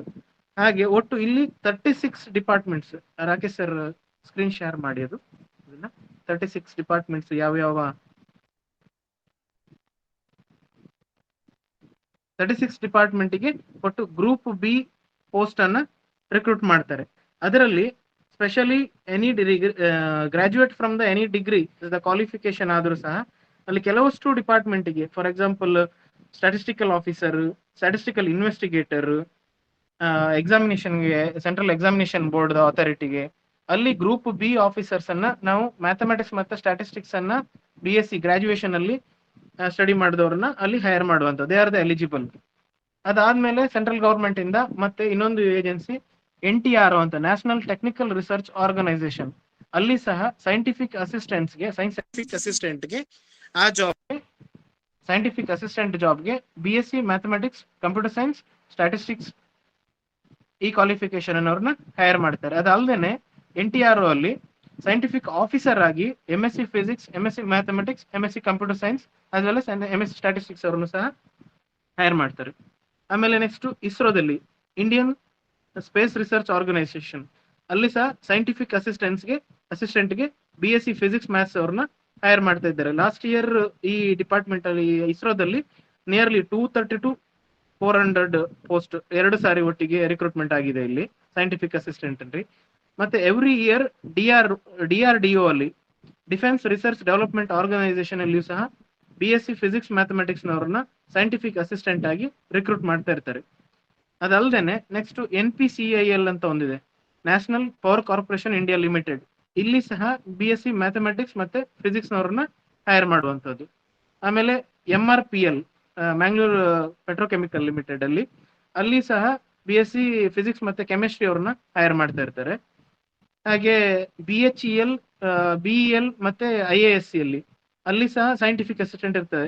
Bharat heavy electronics limited, Bharat electronics limited ಮತ್ತೆ ಇಂಡಿಯನ್ ಇನ್ಸ್ಟಿಟ್ಯೂಟ್ ಆಫ್ ಸೈನ್ಸ್ ಅಲ್ಲಿ ಸೈಂಟಿಫಿಕ್ ಅಸಿಸ್ಟೆಂಟ್ ಆಗಿ ಕಾಲ್ಫರ್ ಮಾಡ್ತಾರೆ. ಇದು ಎವ್ರಿ ಇಯರ್ ಇರೋದಿಲ್ಲ. BHEL, BEL ಅಲ್ಲಿ ವೇಕೆನ್ಸಿ ಯಾವಾಗ ಇರ್ತದೆ ಅವಾಗ ಮಾತ್ರ ಅವರು ಕಾಲ್ಫರ್ ಮಾಡ್ತಾ ಇರ್ತಾರೆ. IASC ಅಲ್ಲಿ ಸೈಂಟಿಫಿಕ್ ಅಸಿಸ್ಟೆಂಟ್ ಆಗಿ ನೀವು ಜಾಯಿನ್ ಆದ್ರೆ ಅಲ್ಲಿ ಸಹ ಸೈಂಟಿಫಿಕ್ ಆಫೀಸರ್ ಆಗಿ ಮತ್ತೆ ರಿಸರ್ಚ್ ಸಹ ನಿಮ್ಗೆ ಅವಕಾಶಗಳು ಅಲ್ಲಿ ಇರ್ತದೆ. ಆಮೇಲೆ ಕಾಫಿ ಬೋರ್ಡ್ ಅಂತ ಇದೆ ಸೆಂಟ್ರಲ್ ಗವರ್ಮೆಂಟ್ ಆರ್ಗನೈಸೇಷನ್, ಅಲ್ಲಿ ಸಹ ಸ್ಟ್ಯಾಟಿಸ್ಟಿಕಲ್ ಆಫೀಸರ್ ಮತ್ತೆ ಸ್ಟ್ಯಾಟಿಸ್ಟಿಕಲ್ ಇನ್ವೆಸ್ಟಿಗೇಟರ್ ಅನ್ನ ರಿಕ್ರೂಟ್ ಮಾಡ್ತಾರೆ. ಇದು BSc ಸ್ಟ್ಯಾಟಿಸ್ಟಿಕ್ಸ್ ಗ್ರಾಜುಯೇಟ್ಸ್ ಯಾರಿರ್ತಾರೆ ಅವರನ್ನ ಹೈರ್ ಮಾಡ್ಲಿಕ್ಕೆ. ಆಮೇಲೆ ಏರ್ಪೋರ್ಟ್ ಅಥಾರಿಟಿ ಆಫ್ ಇಂಡಿಯಾ, ಇಲ್ಲಿ ಸಹ ಜೂನಿಯರ್ ಎಕ್ಸಿಕ್ಯೂಟಿವ್ಸ್ ಆ ಪೋಸ್ಟಿಗೆ ಎನಿ ಡಿಗ್ರಿ ಕ್ವಾಲಿಫಿಕೇಶನ್. ಅದಾದ್ಮೇಲೆ ಅಲ್ಲಿ ಏರ್ ಟ್ರಾಫಿಕ್ ಕಂಟ್ರೋಲರ್ ಅಂತ ಪೋಸ್ಟ್ ಬರುತ್ತೆ, ಅಲ್ಲಿ ಫಿಸಿಕ್ಸ್ ಮತ್ತೆ mathematics, degree in physics and mathematics ಯಾರು ಸ್ಟಡಿ ಮಾಡಿರ್ತಾರೆ ಅವರನ್ನ ಇಲ್ಲಿ ಹೈರ್ ಮಾಡ್ತಾ ಹೋಗ್ತಾರೆ. ಇಲ್ಲಿ ಈ ವರ್ಷ 2023 ಇಲ್ಲಿ ಒಟ್ಟಿಗೆ 400 ವೇಕೆನ್ಸೀಸ್ ಅನ್ನ ಇಲ್ಲಿ ಫಿಲ್ ಮಾಡಿದ್ದಾರೆ ಏರ್ಪೋರ್ಟ್ ಅಥಾರಿಟಿ ಆಫ್ ಇಂಡಿಯಾ. ಮತ್ತೆ ಜಿಯೋಲಾಜಿಕಲ್ ಸರ್ವೆ ಆಫ್ ಇಂಡಿಯಾ ಅಂತ ಇದೆ, ಅಲ್ಲಿ ಜಿಯೋಲಜಿಸ್ಟ್ MSc ಇನ್ ಜಿಯಾಲಜಿ ಮಾಡಿರ್ತಾರೆ. ಆಮೇಲೆ MSc in marine geology, MSc in physics and maths. ಇಲ್ಲಿ ಜಿಯಾಲಜಿಸ್ಟ್ ಅಂತ ಒಂದು ಪೋಸ್ಟ್ ಇದೆ, ಆ ಪೋಸ್ಟಿಗೆ ಇಲ್ಲಿ ನಮ್ಮಲ್ಲಿ MSc ಫಿಸಿಕ್ಸ್ ಅಂಡ್ ಮ್ಯಾಥ್ಸ್ ಅವ್ರನ್ನ ಸಹ ರಿಕ್ರೂಟ್ ಮಾಡ್ಕೊಂತ ಇದ್ದೀವಿ. ನೆಕ್ಸ್ಟ್ ಸರ್ವೆ ಆಫ್ ಇಂಡಿಯಾ, ಇದು ಸೆಂಟ್ರಲ್ ಗವರ್ಮೆಂಟ್ ಆರ್ಗನೈಸೇಷನ್, ಇಲ್ಲಿ ಸಹ BSc ಮ್ಯಾಥ್ಸ್ ಅವರನ್ನ ಹೈರ್ ಮಾಡ್ತಾರೆ. ಗವರ್ಮೆಂಟ್ ಸರ್ವೇಯರ್ಸ್ ಅನ್ನ BSc ಮ್ಯಾಥ್ಸ್ ಮೇಲೆ ನಿಯರ್ಲಿ 46,000 ಬೇಸಿಕ್ ಸ್ಯಾಲರಿ ಅವರಿಗಿರುತ್ತೆ. BSc ಮ್ಯಾಥ್ಸ್ ಅವರಿಗೆ ಇಲ್ಲಿ ಗವರ್ಮೆಂಟ್ ಸರ್ವೇಯರ್ ಅಂತ ರಿಕ್ರೂಟ್ ಮಾಡಿ ಅವರನ್ನ ಟೋಪೋ ಟ್ರೈನಿಂಗ್ಸ್ ಅಂತ ತಗೊಂಡು ಹೈದರಾಬಾದ್ ಅಲ್ಲಿ ಟ್ರೈನಿಂಗ್ ಮಾಡಿ ಅದರ ನಂತರ ಅವರಿಗೆ ಆಲ್ ಓವರ್ ಇಂಡಿಯಾ ಪೋಸ್ಟಿಂಗ್ ಮಾಡ್ತಾರೆ. ನೆಕ್ಸ್ಟ್ ಇಂಡಿಯಾ ಮೆಟ್ರಲಾಜಿಕಲ್ ಡಿಪಾರ್ಟ್ಮೆಂಟ್, ಭಾರತೀಯ ಹವಾಮಾನ ಇಲಾಖೆ, ಅಲ್ಲಿ ಸಹ BSc ಫಿಸಿಕ್ಸ್ ಅಂಡ್ ಮ್ಯಾಥಮೆಟಿಕ್ಸ್, ಅಲ್ಲಿ scientific assistant nearly last 4 years ಇಂದ ಇಲ್ಲಿ ಮೋರ್ ದ್ಯಾನ್ 700 ಸ್ಟೇಷನ್ಸ್ ಗಳನ್ನ ಸೆಂಟ್ರಲ್ ಗವರ್ಮೆಂಟ್ ಅದನ್ನ ಓಪನ್ ಮಾಡಿರೋದ್ರಿಂದ ಸೈಂಟಿಫಿಕ್ ಅಸಿಸ್ಟೆಂಟ್ ಲಾಸ್ಟ್ ಇಯರ್ 1200, ಅದರ previous year total 760 post total ಇಲ್ಲಿ ರಿಕ್ರೂಟ್ ಮಾಡ್ಕೊಂಡಿದ್ದಾರೆ. ಇದೆಲ್ಲ ಗ್ರೂಪ್ ಬಿ ಪೋಸ್ಟ್ ಆಗಿರುತ್ತೆ. ನೆಕ್ಸ್ಟ್ ಪ್ರಮೋಷನ್ ಅಲ್ಲಿ ಗ್ರೂಪ್ ಎ ಇವರಿಗೆ ಪ್ರಮೋಷನ್ ಇರುತ್ತೆ ಸೈಂಟಿಫಿಕ್ ಆಫೀಸರ್ಸ್ ಆಗಿ. ಅದಾದ್ಮೇಲೆ ಸೆಂಟ್ರಲ್ ಗವರ್ಮೆಂಟ್ ಆರ್ಗನೈಸೇಷನ್, ಇಲ್ಲಿ ಪ್ಯೂರ್ ಸೆಂಟ್ರಲ್ ಗವರ್ಮೆಂಟ್ ಡಿಪಾರ್ಟ್ಮೆಂಟ್ ಗಳನ್ನ ಬಿಟ್ಟು ನೆಕ್ಸ್ಟ್ ಬ್ಯಾಂಕಿಂಗ್ ಮತ್ತೆ LIC ಆಮೇಲೆ RBI ಇಲ್ಲಿ ಆಫೀಸರ್ಸ್ ಪೋಸ್ಟ್ ಗಳು ಏನಿರ್ತವೆ. ಗ್ರೂಪ್ ಬಿ ಇದಕ್ಕೆ ನಿಮ್ಗೆ ಎಕ್ಸಾಮಿನೇಷನ್ಸ್ ಇರುತ್ತೆ. ಬ್ಯಾಂಕಿಂಗ್ IBPS ಕಂಡಕ್ಟ್ ಮಾಡಿದ್ರೆ LIC ಹಾಗೆ RBI ಆಫೀಸರ್ಸ್ ಅಸಿಸ್ಟೆಂಟ್, ಆಮೇಲೆ ಎಂಪ್ಲಾಯಿ ಸ್ಟೇಟ್ ಇನ್ಶೂರೆನ್ಸ್ ಕಾರ್ಪೊರೇಷನ್ಸ್, ಈ ಎಲ್ಲದಕ್ಕೂ ಸಹ IBPS ಆಯಾ ಡಿಪಾರ್ಟ್ಮೆಂಟ್ ಮತ್ತು ಬ್ಯಾಂಕ್ಗಳು ಅವರಿಗೆ ಪ್ರಪೋಸಲ್ ಕೊಟ್ಟು ನಂತರ IBPS ಅವ್ರನ್ನ ರಿಕ್ರೂಟ್ಮೆಂಟ್ ಮಾಡಿ ಆಯಾ ಬ್ಯಾಂಕ್ಗಳಿಗೆ ಎಷ್ಟೆಷ್ಟು ಎಂಪ್ಲಾಯೀಸ್ ಗಳನ್ನಂತ ಅವ್ರು ಹಂಚಿಕೆ ಮಾಡ್ತಾರೆ. ಅದೇ ರೀತಿ ನಿಮ್ಗೆ ಈ ಎಕ್ಸಾಮ್ಗಳಿಗೆ ಬ್ಯಾಂಕಿಂಗ್ ಮತ್ತೆ LIC ಇರ್ಬೋದು, RBI ಇರ್ಬೋದು, ESIC ಇರ್ಬೋದು, ಈ ಎಲ್ಲಾ ಎಕ್ಸಾಮ್ಗಳಿಗೂ ನಿಮ್ಗೆ ಮ್ಯಾಥಮೆಟಿಕ್ಸ್, ಪ್ಯೂರ್ ಮ್ಯಾಥ್ಸ್ ತುಂಬಾನೇ ಹೆಲ್ಪ್ ಆಗುತ್ತೆ. ಯಾಕಂದ್ರೆ ರೀಸನಿಂಗ್, ಕ್ವಾಂಟಿಟೇಟಿವ್ ಆಪ್ಟಿಟ್ಯೂಡ್ ಅಲ್ಲಿ ಮಸ್ಟ್ ಅಂಡ್ ಶುಡ್ ಆ ಎಕ್ಸಾಮ್ಗಳಲ್ಲಿ. ಹಾಗೆ ನಿಮ್ಗೆ ಬೇರೆ ಕಾಂಬಿನೇಷನ್ ಮಾಡ್ಕೊಂಡು ಹೋದ್ರೆ ಅಲ್ಲಿ ನಿಮ್ಗೆ ಸ್ವಲ್ಪ ಕಷ್ಟ ಆಗ್ಬಹುದು ಎಕ್ಸಾಮಿನೇಷನ್ ಅನ್ನ ಕ್ಲಿಯರ್ ಮಾಡುವಂತದ್ದು. ಸೊ BSc ಮ್ಯಾಥಮೆಟಿಕ್ಸ್ ತುಂಬಾ ಹೆಲ್ಪ್ ಆಗುತ್ತೆ ಅಲ್ಲಿ ನಿಮ್ಗೆ. ನೆಕ್ಸ್ಟ್ ರೈಲ್ವೇಸ್ ಅಲ್ಲಿ ಲಾಸ್ಟ್ ಇಯರ್ 2020 ನೋಟಿಫಿಕೇಶನ್ ಅಲ್ಲಿ ಮೋರ್ ದ್ಯಾನ್ ಟೆಕ್ನಿಕಲ್ ಅನ್ನ ಬಿಟ್ಟು ನಾನ್ ಟೆಕ್ನಿಕಲ್ NTPC ಅಲ್ಲಿ 18,000 ವೇಕೆನ್ಸಿ ಒಂದ್ ಸಾರಿಗೆ 18 ಅಲ್ಲಿ ನೋಟಿಫಿಕೇಶನ್ಗೆ. ಅದಾದ ನಂತರ ಲಾಸ್ಟ್ 2020-21 ನೋಟಿಫಿಕೇಶನ್ ಅಲ್ಲಿ 35,000 total vacancies Indian railways opening ಮಾಡಿರುವಂತದ್ದು.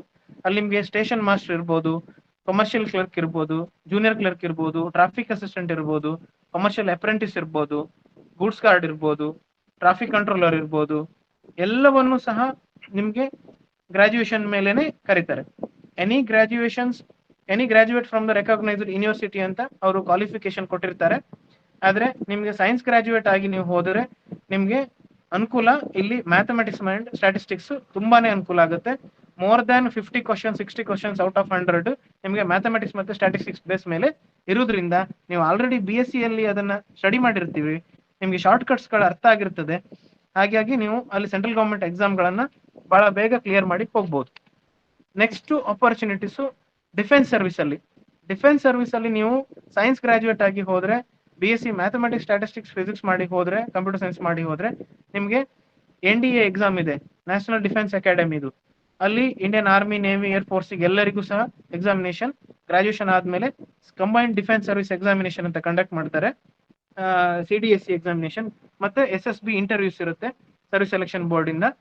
ಅಲ್ಲಿ ಎಕ್ಸಾಮಿನೇಷನ್ ಕ್ಲಿಯರ್ ಮಾಡುವಾಗ್ಲೂ ಕಂಡಕ್ಟೆಡ್ ಬೈ UPSC, ಈ ಎಕ್ಸಾಮಿನೇಷನ್ ಬೋರ್ಡ್ ಕಂಡಕ್ಟ್ ಮಾಡುವಂತದ್ದು. ಹಾಗಾಗಿ ಅಲ್ಲಿ ನೀವು ಎಕ್ಸಾಮಿನೇಷನ್ ಕ್ಲಿಯರ್ ಮಾಡ್ಕೊಂಡೆ ಈ ಇಂಟರ್ವ್ಯೂ ಪಾಸ್ ಮಾಡಿ ಡಿಫೆನ್ಸ್ ಸರ್ವಿಸ್ಗೆ ಜಾಯ್ನ್ ಆಗ್ಬಹುದು. ಅಲ್ಲಿ ಸಹ ನಿಮ್ಗೆ ಕೇಳುವಂತದ್ದು mathematics, reasoning, quantitative aptitude, computer science and general English. ಇದು ಇಲ್ಲಿ ಸಿಲೆಬಸ್ ಆಗಿರುತ್ತೆ. ಆಮೇಲೆ ಬಾಬಾ ಅಟಾಮಿಕ್ ರಿಸರ್ಚ್ ಸೆಂಟರ್, ಇಲ್ಲಿ ಸೈಂಟಿಫಿಕ್ ಅಸಿಸ್ಟೆಂಟ್, ಸೈಂಟಿಫಿಕ್ ಆಫೀಸರ್ಸ್ ಇಲ್ಲಿ ಮೇಜರ್ ಆಗಿ ಕರೆಯುವಂತದ್ದು. ಸೈಂಟಿಫಿಕ್ ಅಸಿಸ್ಟೆಂಟ್ ಜಾಸ್ತಿ ಪೋಸ್ಟ್ ಇರುತ್ತೆ. ಸೈಂಟಿಫಿಕ್ ಅಸಿಸ್ಟೆಂಟ್ಗೆ ಇಂಜಿನಿಯರಿಂಗ್ ಜೊತೆಗೆ ನಮ್ಗೆ ಇಲ್ಲಿ BSc mathematics and BSc physics, ಆಮೇಲೆ BSc electronics, BSc computer science ಇವರನ್ನು ಸಹ ಬಾರ್ಕ್ ಅಲ್ಲಿ ಬಾಬಾ ಅಟಾಮಿಕ್ ರಿಸರ್ಚ್ ಸೆಂಟರ್ ಅಲ್ಲಿ ಕಾಲ್ಫರ್ ಮಾಡ್ತಾರೆ. ಈ ಸಾರಿ ನೋಟಿಫಿಕೇಶನ್ ನಿಯರ್ಲಿ 400 ಪೋಸ್ಟ್ ಕಾಲ್ಫರ್ ಆಗಿತ್ತು 2023 ಅಲ್ಲಿ.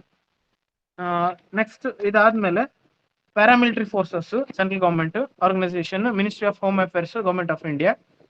ಅಲ್ಲಿ CRPF, BSF, CISF, central reserve police force, border security force, ಆಮೇಲೆ central industrial security force, next ITBF, Indo Tibetan border force, ಹೀಗೆ ಬೇರೆ ಬೇರೆ ಏಜೆನ್ಸಿಗಳಿದ್ದಾವೆ. ಈ ಎಲ್ಲ ಪ್ಯಾರಾಮಿಲಿಟರಿ ಫೋರ್ಸಸ್ಗಳು ಸಹ ಕ್ವಾಲಿಫಿಕೇಶನ್ ಎನಿ ಡಿಗ್ರಿ ಮತ್ತೆ ಇಲ್ಲಿ BSc ಗ್ರಾಜುಯೇಟ್ಸ್ ಅನ್ನ ಮತ್ತು BSc ಮ್ಯಾಥಮೆಟಿಕ್ಸ್ ಮತ್ತೆ BSc ಫಿಸಿಕ್ಸ್ ಅವರನ್ನು ಸಹ ಹೈರ್ ಮಾಡ್ತಾರೆ. ಇಲ್ಲಿ ಇಂಜಿನಿಯರಿಂಗ್ ಜೊತೆಗೆ ಸಹ ಇವರಿಗೆ ಸೈಂಟಿಫಿಕ್ ಅಸಿಸ್ಟೆಂಟ್ ಬೇಕಾಗ್ತದೆ, ಅಲ್ಲಿ ಸಹ BSc ಮ್ಯಾಥಮೆಟಿಕ್ಸ್ ಅವ್ರನ್ನ ಹೈರ್ ಮಾಡ್ತಾರೆ. ಇದ್ರ ಜೊತೆಗೆ ಸೆಂಟ್ರಲ್ ಗವರ್ಮೆಂಟ್ ಜೊತೆಗೆ ಇಲ್ಲಿ ಇಂಟೆಲಿಜೆನ್ಸ್ ಏಜೆನ್ಸಿ ಇದೆ. ಸೆಂಟ್ರಲ್ ಗವರ್ಮೆಂಟ್ ಇಂಟೆಲಿಜೆನ್ಸ್ ಇನ್ಸ್ಪೆಕ್ಟರ್ಸ್ ಅನ್ನ ಇಲ್ಲಿ ಕಾಲ್ಫರ್ ಮಾಡ್ತಾರೆ. ಅಲ್ಲಿ ministry of home affairs under ಅಲ್ಲಿ ಬರುತ್ತೆ ಇದು. ಇಂಟೆಲಿಜೆನ್ಸ್ ಇನ್ಸ್ಪೆಕ್ಟರ್ಸ್ ಇಲ್ಲಿ ಕಾಲ್ಫರ್ ಆದಾಗ ನಮ್ಗೆ ಈ ಎಕ್ಸಾಮ್ಗಳಿಗೂ ಸಹ BSc ಮ್ಯಾಥಮೆಟಿಕ್ಸ್ ಮತ್ತೆ ಸ್ಟ್ಯಾಟಿಸ್ಟಿಕ್ಸ್ ಮತ್ತೆ ಕಂಪ್ಯೂಟರ್ ಸೈನ್ಸ್ ಇದು ಮೇಜರ್ ಆಗಿ ಹೆಲ್ಪ್ ಆಗುತ್ತೆ ಜನರಲ್ ನಾಲೆಜ್ ಜೊತೆಗೆ. ಇದಲ್ದೇನೆ ಸೆಂಟ್ರಲ್ ಗವರ್ಮೆಂಟ್ ಸಂಬಂಧಪಟ್ಟಂತೆ ಕೆಲವಷ್ಟು ಟೀಚಿಂಗ್ ಪೋಸ್ಟ್ ಗಳನ್ನ ನಾವು ಇಲ್ಲಿ ನೋಡೋದಾದ್ರೆ, ಇಲ್ಲಿಗೆ ಟೀಚಿಂಗ್ ಪೋಸ್ಟ್ ಸಂಬಂಧಪಟ್ಟಂತೆ ಕೇಂದ್ರೀಯ ವಿದ್ಯಾಲಯಗಳಿರ್ತವೆ. ಪ್ರೈಮರಿ ಹೈಸ್ಕೂಲ್ ಅಲ್ಲಿ ಕೇಂದ್ರೀಯ ವಿದ್ಯಾಲಯದಲ್ಲಿ TGT ಪ್ರೈಮರಿ ಟೀಚರ್ಸ್ ಮಾಡ್ತಾರೆ. ಆಮೇಲೆ ನವೋದಯ ವಿದ್ಯಾಲಯಗಳಲ್ಲಿ ಅಲ್ಲಿ ಎಲ್ಲವೂ ಸಹ ಸೆಂಟ್ರಲ್ ಗವರ್ಮೆಂಟ್ ನಡೆಸ್ತಾ ಇರೋದ್ರಿಂದ ಅದನ್ನ ಆ ವಿದ್ಯಾಲಯಗಳನ್ನ ಡಿಫೆನ್ಸ್ಗೆ ಸಂಬಂಧಪಟ್ಟಂತ ಕೆಲವು ಸಂಸ್ಥೆಗಳು, ಎಜುಕೇಶನ್ ಇನ್ಸ್ಟಿಟ್ಯೂಷನ್ಸ್ಗಳು ಅಲ್ಲಿ ಸಹ ನಮ್ಗಿಲ್ಲಿ ನೀವು ಫಿಸಿಕ್ಸ್ MSc ಮ್ಯಾಥಮೆಟಿಕ್ಸ್ ಮಾಡಿ ಹೋದ್ರೆ ಅಲ್ಲಿ ಸಹ ನಿಮ್ಗೆ B.Ed ಆದ್ರೆ ನಿಮ್ಗೆ ಅಲ್ಲಿ ಕ್ವಾಲಿಫೈಡ್ ಆಗಿ ನೀವು ಪ್ರಿನ್ಸಿಪಾಲ್ ಆಗಿ ಹೋಗ್ಬೋದು, ಅಸಿಸ್ಟೆಂಟ್ ಟೀಚರ್ ಆಗಿ ಹೋಗ್ಬೋದು, PU ಕಾಲೇಜ್ ಲೆಕ್ಚರರ್ಸ್ ಆಗಿ ಹೋಗ್ಬೋದು. ಅಲ್ಲಿ ನಿಮ್ಗೆ ಆಪರ್ಚುನಿಟೀಸ್ ಇರುತ್ತೆ. ಅದಾದ್ಮೇಲೆ ಸ್ಟೇಟ್ ಗವರ್ಮೆಂಟ್ ಸಂಬಂಧಪಟ್ಟಂತೆ ನಿಮ್ಗೆ ಅಲ್ಲಿ ಸಹ ಟೀಚಿಂಗ್ ನಿಮ್ಗೆ BSc B.Ed, MSc B.Ed, ಆಮೇಲೆ MSc physics, MSc mathematics, MSc statistics ಮುಗಿಸ್ಕೊಂಡು ಹೋದ್ರೆ ನಿಮ್ಗೆ NET ಮತ್ತೆ SLET ಕ್ಲಿಯರ್ ಮಾಡ್ಕೊಂಡು ಹೋದ್ರೆ ನಿಮ್ಗೆ ಸ್ಟೇಟ್ ಗವರ್ಮೆಂಟ್ ಜಾಬ್ ಸಹ ಅಲ್ಲಿ ಆಪರ್ಚುನಿಟೀಸ್ ಇರುತ್ತೆ. ಅದಾದ್ಮೇಲೆ BSc B.Ed ಮತ್ತೆ MSc B.Ed ಆದವ್ರಿಗೆ ಹಾಸ್ಟೆಲ್ ವಾರ್ಡನ್ ಮತ್ತೆ ನಮಗೆ ರೆಸಿಡೆನ್ಷಿಯಲ್ ಸ್ಕೂಲ್ಗಳು state government as well central governments ನಡೆಸ್ತಾ ಇರುವಂತಹ ರೆಸಿಡೆನ್ಷಿಯಲ್ ಸ್ಕೂಲ್ಗಳಿಗೂ ಸಹ ನಿಮ್ಗೆ ಅಲ್ಲಿ ಆಪರ್ಚುನಿಟೀಸ್ ಸಿಗುತ್ತೆ. ನೆಕ್ಸ್ಟ್ ಕರ್ನಾಟಕ ಸ್ಟೇಟ್ ಗವರ್ಮೆಂಟ್ ಬಂದ್ರೆ, ಕರ್ನಾಟಕ ಸ್ಟೇಟ್ ಗವರ್ಮೆಂಟ್ ಅಂತಲ್ಲ, ಎಲ್ಲ ಸ್ಟೇಟ್ ಗವರ್ಮೆಂಟ್ ಅಲ್ಲಿಯೂ ಸಹ especially Karnataka state government concentrate ಮಾಡೋದಾದ್ರೆ ಆಲ್ಮೋಸ್ಟ್ ಹೆಚ್ಚಿನದು ಎಲ್ಲ ಡಿಪಾರ್ಟ್ಮೆಂಟ್ಗಳಿಗೆ ಆಲ್ಮೋಸ್ಟ್ 37 to 39 ಡಿಪಾರ್ಟ್ಮೆಂಟ್ಸ್ ಎಲ್ಲಾ ಡಿಪಾರ್ಟ್ಮೆಂಟ್ಗಳಿಗೂ ಸಹ ನಮಗೆ ಗ್ರೂಪ್ A ಪೋಸ್ಟ್ ಅನ್ನ ನಮಗೆ ರಿಕ್ರೂಟ್ ಮಾಡುವಂತದ್ದು Karnataka public service commission. Public service commission ಏನ್ ಮಾಡುತ್ತೆ, ಅಲ್ಲಿ ಗ್ರೂಪ್ A ಜೂನಿಯರ್ ಯಾರು ಕ್ಯಾಡರ್ ಇರ್ತಾರೆ ಅವರಿಗೆ KPSC examination, civil service examination ಮಾಡೋದ್ರ ಮುಖಾಂತರ ಅವ್ರನ್ನ ರಿಕ್ರೂಟ್ ಮಾಡ್ತಾರೆ. ಅಲ್ಲಿ ಫಾರ್ ಎಕ್ಸಾಂಪಲ್ DYSP ಪೋಸ್ಟ್ ಇರುವಂತದ್ದು, deputy superintendent of police, tahsildars grade 1 grade 2, assistant commissioners sub divisions, ಆಮೇಲೆ ತಾಲೂಕ್ ಪಂಚಾಯತ್ EOs ಇರ್ಬೋದು, ಕಮರ್ಷಿಯಲ್ ಟ್ಯಾಕ್ಸ್ ಆಫೀಸರ್ಸ್ ಇರ್ಬೋದು, ಅಕೌಂಟ್ಸ್ ಆಫೀಸರ್ಸ್ ಇರ್ಬೋದು, ಟ್ರೆಜರಿ ಆಫೀಸರ್ಸ್ ಇರ್ಬೋದು. ಹೀಗೆ ಎಲ್ಲ ಗ್ರೂಪ್ A ನಮ್ಮಲ್ಲಿ ಏನಿದೆ ಮತ್ತೆ group B state government under ಅಲ್ಲಿ ಬರುವಂತದ್ದು ಏನಿದೆ ಅದೆಲ್ಲವನ್ನು ಸಹ ನಾವು KPSC ಸಿವಿಲ್ ಸರ್ವಿಸ್ ಎಕ್ಸಾಮಿನೇಷನ್ ಅಲ್ಲಿ ರಿಕ್ರೂಟ್ ಮಾಡ್ತೀವಿ. ಅದಾದ್ಮೇಲೆ ನೆಕ್ಸ್ಟ್ KPSC ಇಂದ ರಿಕ್ರೂಟ್ಮೆಂಟ್ ಆಗುವಂತದ್ದು ACF ಪೋಸ್ಟ್ ಅಂತ ಆಗುತ್ತೆ, ಅಸಿಸ್ಟೆಂಟ್ ಕನ್ಸರ್ವೇಟರ್ ಆಫ್ ಫಾರೆಸ್ಟ್, ಸಹಾಯಕ ಅರಣ್ಯ ಸಂರಕ್ಷಣಾಧಿಕಾರಿ ಅಂತ. ಇದಕ್ಕೆ ನಮ್ಗೆ BSc mathematics, BSc physics, BSc computer science, BSc statistics ಈ ಪೋಸ್ಟ್ ಅನ್ನು ಈ ಕ್ವಾಲಿಫಿಕೇಶನ್ ಯಾರು ಇರ್ತಾರೆ ಇವರನ್ನು ಸಹ ಇಂಜಿನಿಯರಿಂಗ್ ಜೊತೆಗೆ ಎಲಿಜಿಬಿಲಿಟಿ ಇದೆ ಅವರಿಗೆ KPSC ಕಂಡಕ್ಟ್ ಮಾಡೋದ್ರಲ್ಲಿ. ನೆಕ್ಸ್ಟ್ ಫಾರೆಸ್ಟ್ ಡಿಪಾರ್ಟ್ಮೆಂಟ್ ಬಂದ್ರೆ ಅಲ್ಲಿ RFO range forest officers, graduate degree in BSc physics, BSc mathematics, BSc statistics, BSc computer science and engineers ಅವರಿಗೆ ಮತ್ತೆ BSc ಫಾರೆಸ್ಟ್ರಿ ಇವರಿಗೆ RFO ಪೋಸ್ಟ್ ಎಲಿಜಿಬಿಲಿಟಿ ಇದೆ. Next DRFO deputy range forest officers, ಇಲ್ಲಿ ನೀವು ನಂಬಲಿಕ್ಕಿಲ್ಲ, last 460 post call for ಆದಾಗ BSc forestry ಅವರಿಗೆ ತುಂಬಾ 50% ವೇಕೆನ್ಸಿ ಇದ್ರೆ ಅದರ್ BSc ಗ್ರಾಜುಯೇಟ್ಸ್ಗೆ only for BSc not engineering eligibility DRFO ಅವರಿಗೆ 225 ಪೋಸ್ಟ್ಗೆ BSc ಅವರಿಗೆ ವೇಕೆನ್ಸೀಸ್ ಇತ್ತು. 176 application received, 42 to 43 application vacancy ಹಾಗೆ ಖಾಲಿ ಇತ್ತು, ಅಲ್ಲಿ ರಿಕ್ರೂಟ್ಮೆಂಟ್ ಆಗಲಿಲ್ಲ ಆ ಇಯರ್ ಅಲ್ಲಿ. ಅದಾದ್ಮೇಲೆ ಫಾರೆಸ್ಟ್ ಗಾರ್ಡ್, ಆಮೇಲೆ ಇದು ಸಹ ಸೈನ್ಸ್ ಗ್ರಾಜುಯೇಟ್ ಮೇಲೆನೆ ರಿಕ್ರೂಟ್ಮೆಂಟ್ ಮಾಡ್ತಾ ಇರುವಂತದ್ದು. ಆಮೇಲೆ ಕಮರ್ಷಿಯಲ್ ಟ್ಯಾಕ್ಸ್ ಡಿಪಾರ್ಟ್ಮೆಂಟ್ ಅಲ್ಲಿ ನಮಗೆ ಟ್ಯಾಕ್ಸ್ ಇನ್ಸ್ಪೆಕ್ಟರ್ಸ್ ಅಂತ ಪೋಸ್ಟ್ ಇದೆ. Tax inspector post BSc tax ಇನ್ಸ್ಪೆಕ್ಟರ್ಗೆ BSc ಸ್ಟ್ಯಾಟಿಸ್ಟಿಕ್ಸ್, BSc ಮ್ಯಾಥಮೆಟಿಕ್ಸ್ ಮತ್ತೆ ಅಕೌಂಟ್ಸ್ ಯಾರು ಸ್ಟಡಿ ಮಾಡಿರ್ತಾರೆ ಅವರನ್ನ ಹೈರ್ ಮಾಡ್ತಾರೆ. Next department of economics and statistics government of Karnataka, ಇಲ್ಲಿ ಅಸಿಸ್ಟೆಂಟ್ ಡೈರೆಕ್ಟರ್ ಪೋಸ್ಟ್ಗೆ ನಮಗೆ ಡೈರೆಕ್ಟ್ ರಿಕ್ರೂಟ್ಮೆಂಟ್ ಮಾಡುವಂತದ್ದು MSc mathematics and MSc statistics. ಅಲ್ಲಿ ಯಾವ ಇಂಜಿನಿಯರಿಂಗ್ ಗ್ರಾಜುಯೇಟ್ಸ್ ಅನ್ನು ಸಹ ಅಲೋ ಮಾಡೋದಿಲ್ಲ. MSc ಫಿಸಿಕ್ಸ್ MSc ಮ್ಯಾಥಮೆಟಿಕ್ಸ್ ಮತ್ತೆ MSc ಸ್ಟ್ಯಾಟಿಸ್ಟಿಕ್ಸ್ ಅನ್ನೋರನ್ನ ಮಾತ್ರ ಹೈರ್ ಮಾಡುವಂತದ್ದು ಅಸಿಸ್ಟೆಂಟ್ ಡೈರೆಕ್ಟರ್ ಪೋಸ್ಟ್ಗೆ. ಆಮೇಲೆ ASO ಡೈರೆಕ್ಟ್ ರಿಕ್ರೂಟ್ಮೆಂಟ್ ಇದೆ, ಅಸಿಸ್ಟೆಂಟ್ ಸ್ಟ್ಯಾಟಿಸ್ಟಿಕಲ್ ಆಫೀಸರ್ಸ್, ಇದು same department of economics and statistics government of Karnataka. ಅಲ್ಲಿ ಸಹ MSc statistics and MSc mathematics.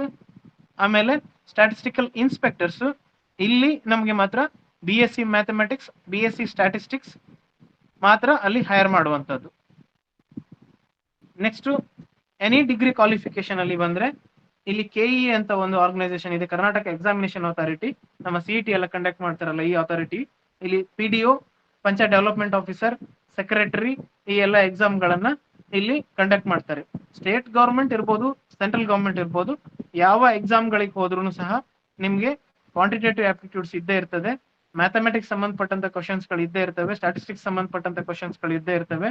ಹಾಗಾಗಿ ನೀವು ಸೈನ್ಸ್ ಗ್ರಾಜುಯೇಟ್ ಆಗಿ ನಿಮ್ಗೆ ಬೇಸಿಕ್ ಸೈನ್ಸ್ ನೀವು ಸ್ಟಡಿ ಮಾಡಿ ಹೋಗೋದ್ರಿಂದ ನಿಮ್ಗೆ ಜಾಬ್ ಅಪರ್ಚುನಿಟೀಸ್ ಇಲ್ಲಿ ಎಕ್ಸಾಮ್ ಗಳನ್ನ ಕ್ರ್ಯಾಕ್ ಮಾಡ್ಲಿಕ್ಕೆ ನಿಮ್ಗೆ ಈಸಿ ಆಗ್ತದೆ. ಅದಾದ್ಮೇಲೆ ನೆಕ್ಸ್ಟ್ ಲೇಬರ್ ಡಿಪಾರ್ಟ್ಮೆಂಟ್ ಇದೆ, ministry of labour government of Karnataka. ಅಲ್ಲಿ ನಿಮ್ಗೆ ಫೀಲ್ಡ್ ಇನ್ಸ್ಪೆಕ್ಟರ್ಸ್ ಇರುತ್ತೆ, ಸೀನಿಯರ್ ಅಸಿಸ್ಟೆಂಟ್ಸ್ ಇರುತ್ತೆ, ವೆಲ್ಫೇರ್ ಆಫೀಸರ್ಸ್ ಇರುತ್ತೆ, ಎಕ್ಸ್ಟೆನ್ಷನ್ ಆಫೀಸರ್ಸ್ ಇರುತ್ತೆ. ಇದೆಲ್ಲವೂ ಸಹ graduation from the recognised university. Graduation ಯಾರು ಆಗಿರುತ್ತೆ ಅವರೆಲ್ಲರೂ ಎಲಿಜಿಬಿಲಿಟಿ ಆಗಿರ್ತಾರೆ. ಬಟ್ ಎಕ್ಸಾಮಿನೇಷನ್ಗೆ ನಿಮ್ಗೆ ಸೈನ್ಸ್ ಗ್ರಾಜುಯೇಟ್ ಆದ್ರೆ ಮೋರ್ ಹೆಲ್ಪ್ಫುಲ್. ನೆಕ್ಸ್ಟ್ ಎಸ್ಕಾಮ್ಗಳಲ್ಲಿ ಸಹ ಎನಿ ಡಿಗ್ರಿಗೆ ಜಾಬ್ ಅಪರ್ಚುನಿಟೀಸ್ ಇರುತ್ತೆ. ಇಲ್ಲಿ ಸೀನಿಯರ್ ಅಸಿಸ್ಟೆಂಟ್ ಇರ್ಬೋದು, ಜೂನಿಯರ್ ಅಸಿಸ್ಟೆಂಟ್ ಇರ್ಬೋದು. ಈ ಎಲ್ಲ ಎಸ್ಕಾಮ್ಗಳು, ಮೆಸ್ಕಾಮ್ ಇರ್ಬೋದು, ನಮ್ಮ ಜೆಸ್ಕಾಮ್, ಎಸ್ಕಾಮ್ ಎಲ್ಲ ಎಸ್ಕಾಮ್ಗಳಲ್ಲಿ ಸಹ ನೋಟಿಫಿಕೇಶನ್ ಆಗುತ್ತೆ. ಎವ್ರಿ 2 to 3 years ಇಲ್ಲಿ ಎಲ್ಲ ನೋಟಿಫಿಕೇಶನ್ ರಿಕ್ರೂಟ್ಮೆಂಟ್ ಗಳನ್ನ ಮಾಡ್ತಾ ಇರ್ತಾರೆ. ಆಮೇಲೆ next police department. Home department under ಅಲ್ಲಿ ಗವರ್ಮೆಂಟ್ ಆಫ್ ಕರ್ನಾಟಕದಲ್ಲಿ ಬರುವಂತದ್ದು. ಇಲ್ಲಿ ಪೊಲೀಸ್ ಡಿಪಾರ್ಟ್ಮೆಂಟ್ ಯಾವ ತರ ರಿಕ್ರೂಟ್ಮೆಂಟ್ ಮಾಡ್ತಾರೆ ಅಂದ್ರೆ, ಒಂದು ಡಿಗ್ರಿ ಇನ್ ಎನಿ ಡಿಗ್ರಿ ಅಲ್ಲಿ PSI ಸಿವಿಲ್ ಪೋಸ್ಟ್ಗೆ ನಮ್ಗೆ ಎನಿ ಡಿಗ್ರಿಯನ್ನ ಕಾಲ್ಫರ್ ಮಾಡ್ತಾರೆ. ಆದ್ರೆ PSI ವೈರ್ಲೆಸ್ ಯಾವ್ದು ಸೆಕ್ಷನ್ ಇರುತ್ತೆ ಅದಕ್ಕೆ ಪೊಲೀಸ್ ಸಬ್ ಇನ್ಸ್ಪೆಕ್ಟರ್ ವೈರ್ಲೆಸ್ ಸೆಕ್ಷನ್ಗೆ ನಮ್ಗೆ BSc ಫಿಸಿಕ್ಸ್ ಅಂಡ್ ಮ್ಯಾಥ್ಸ್ ಆಗಿರೋರೆ ಆಗ್ತದೆ. BSc ಫಿಸಿಕ್ಸ್ ಅಂಡ್ ಮ್ಯಾಥಮೆಟಿಕ್ಸ್ ಮತ್ತೆ ಇಂಜಿನಿಯರಿಂಗ್ ನವರನ್ನು ಸಹ ಅಲ್ಲಿ ನಮ್ಗೆ ಸೇರಿಸ್ಕೊಂತಾರೆ. But BSc physics and mathematics ಸಂಬಂಧಪಟ್ಟಂತೆ ಜಾಸ್ತಿ ಕ್ವಶನ್ಸ್ಗಳು ಅಲ್ಲಿ ಬಂದಿರ್ತದೆ. ಅದು ಯಾರಿಗೆ ಇಂಟ್ರೆಸ್ಟ್ ಇದೆ ಅವರು ಅದಕ್ಕೆ ಜಾಯ್ನ್ ಆಗ್ಬೋದು. ಆಮೇಲೆ PSI FPB fingerprint bureau, ಇಲ್ಲಿ ಸಹ BSc ಫಿಸಿಕ್ಸ್ ಅಂಡ್ ಮ್ಯಾಥಮೆಟಿಕ್ಸ್ ಅವ್ರನ್ನ, ಸ್ಟಾಟಿಸ್ಟಿಕ್ಸ್ ಅವ್ರನ್ನ ಹೈರ್ ಮಾಡ್ತಾ ಇರ್ತಾರೆ. ಆಮೇಲೆ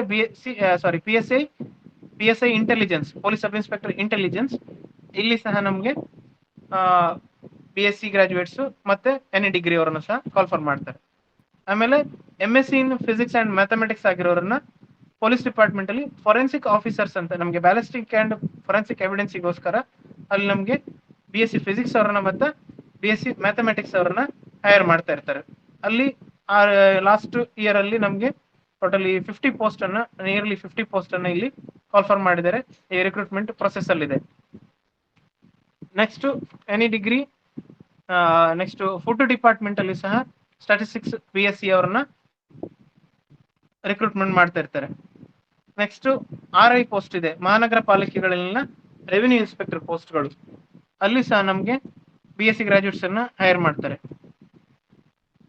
KPSC ಕಂಡಕ್ಟ್ ಮಾಡುವಂತ ಎಲ್ಲಾ ಡಿಪಾರ್ಟ್ಮೆಂಟ್ಗಳಲ್ಲಿ FDA, SDA first division assistant ಮತ್ತೆ ಸೆಕೆಂಡ್ ಡಿವಿಷನ್ ಅಸಿಸ್ಟೆಂಟ್ ಎಲ್ಲ ಪೋಸ್ಟ್ಗಳಿಗೂ ಸಹ ರಿಕ್ರೂಟ್ಮೆಂಟ್ ಅನ್ನ ಎವ್ರಿ 2 to 3 years ನೋಟಿಫಿಕೇಶನ್ ಆಗುತ್ತೆ ಅಟ್ ಎ ಟೈಮ್. ಅದರಲ್ಲಿ ನಿಮ್ಗೆ 2 ಪೇಪರ್ಸ್ಗಳಿರುತ್ತೆ ಎಕ್ಸಾಮಿನೇಷನ್ ಅಲ್ಲಿ, ಒಂದು ಜನರಲ್ ಪೇಪರ್, ಇನ್ನೊಂದು ಟೆಕ್ನಿಕಲ್ ಪೇಪರ್ ಅಲ್ಲಿ ನಿಮ್ಗೆ 10 to 20 ಮಾರ್ಕ್ಸ್ ನಿಮ್ಗೆ ಮ್ಯಾಥಮೆಟಿಕ್ಸ್ ಮತ್ತೆ ಸ್ಟಾಟಿಸ್ಟಿಕ್ಸ್ ಸಂಬಂಧಪಟ್ಟಂತೆ ಇರುತ್ತೆ, ಮತ್ತೆ ಕಂಪ್ಯೂಟರ್ ಸೈನ್ಸ್ ಸಂಬಂಧಪಟ್ಟಂತೆ ಇರುತ್ತೆ. ನೀವು KPSC ಎಕ್ಸಾಮ್ಗಳನ್ನ ಪ್ರಿಪೇರ್ ಆಗೋದಿದ್ರು ಸಹ ನಿಮ್ಗೆ ಸೈನ್ಸ್ ಗ್ರಾಜುಯೇಟ್ಸ್ ಆದ್ರೆ ನಿಮ್ಗೆ ತುಂಬಾನೇ ಅನುಕೂಲ ಇದೆ. ಇದು ನಮ್ಮ BSc ಮ್ಯಾಥಮೆಟಿಕ್ಸ್ ಮತ್ತೆ ಸ್ಟಾಟಿಸ್ಟಿಕ್ಸ್ ಸಂಬಂಧಪಟ್ಟಂತೆ. ಮತ್ತೆ ಎಲ್ಲಾ ಡಿಪಾರ್ಟ್ಮೆಂಟ್ಗಳು, ಬೇರೆ ಡಿಪಾರ್ಟ್ಮೆಂಟ್ಗಳಲ್ಲೂ ಸಹ ಅಗ್ರಿಕಲ್ಚರ್ ಇರ್ಬೋದು, ಹಾರ್ಟಿಕಲ್ಚರ್ ಡಿಪಾರ್ಟ್ಮೆಂಟ್, ಸಿರಿಕಲ್ಚರ್, ಫಾರೆಸ್ಟ್ರಿ, ಇದೆಲ್ಲ ಡಿಪಾರ್ಟ್ಮೆಂಟ್ಗಳಲ್ಲೂ assistant director ಪೋಸ್ಟ್ಗಳಿರುತ್ತೆ.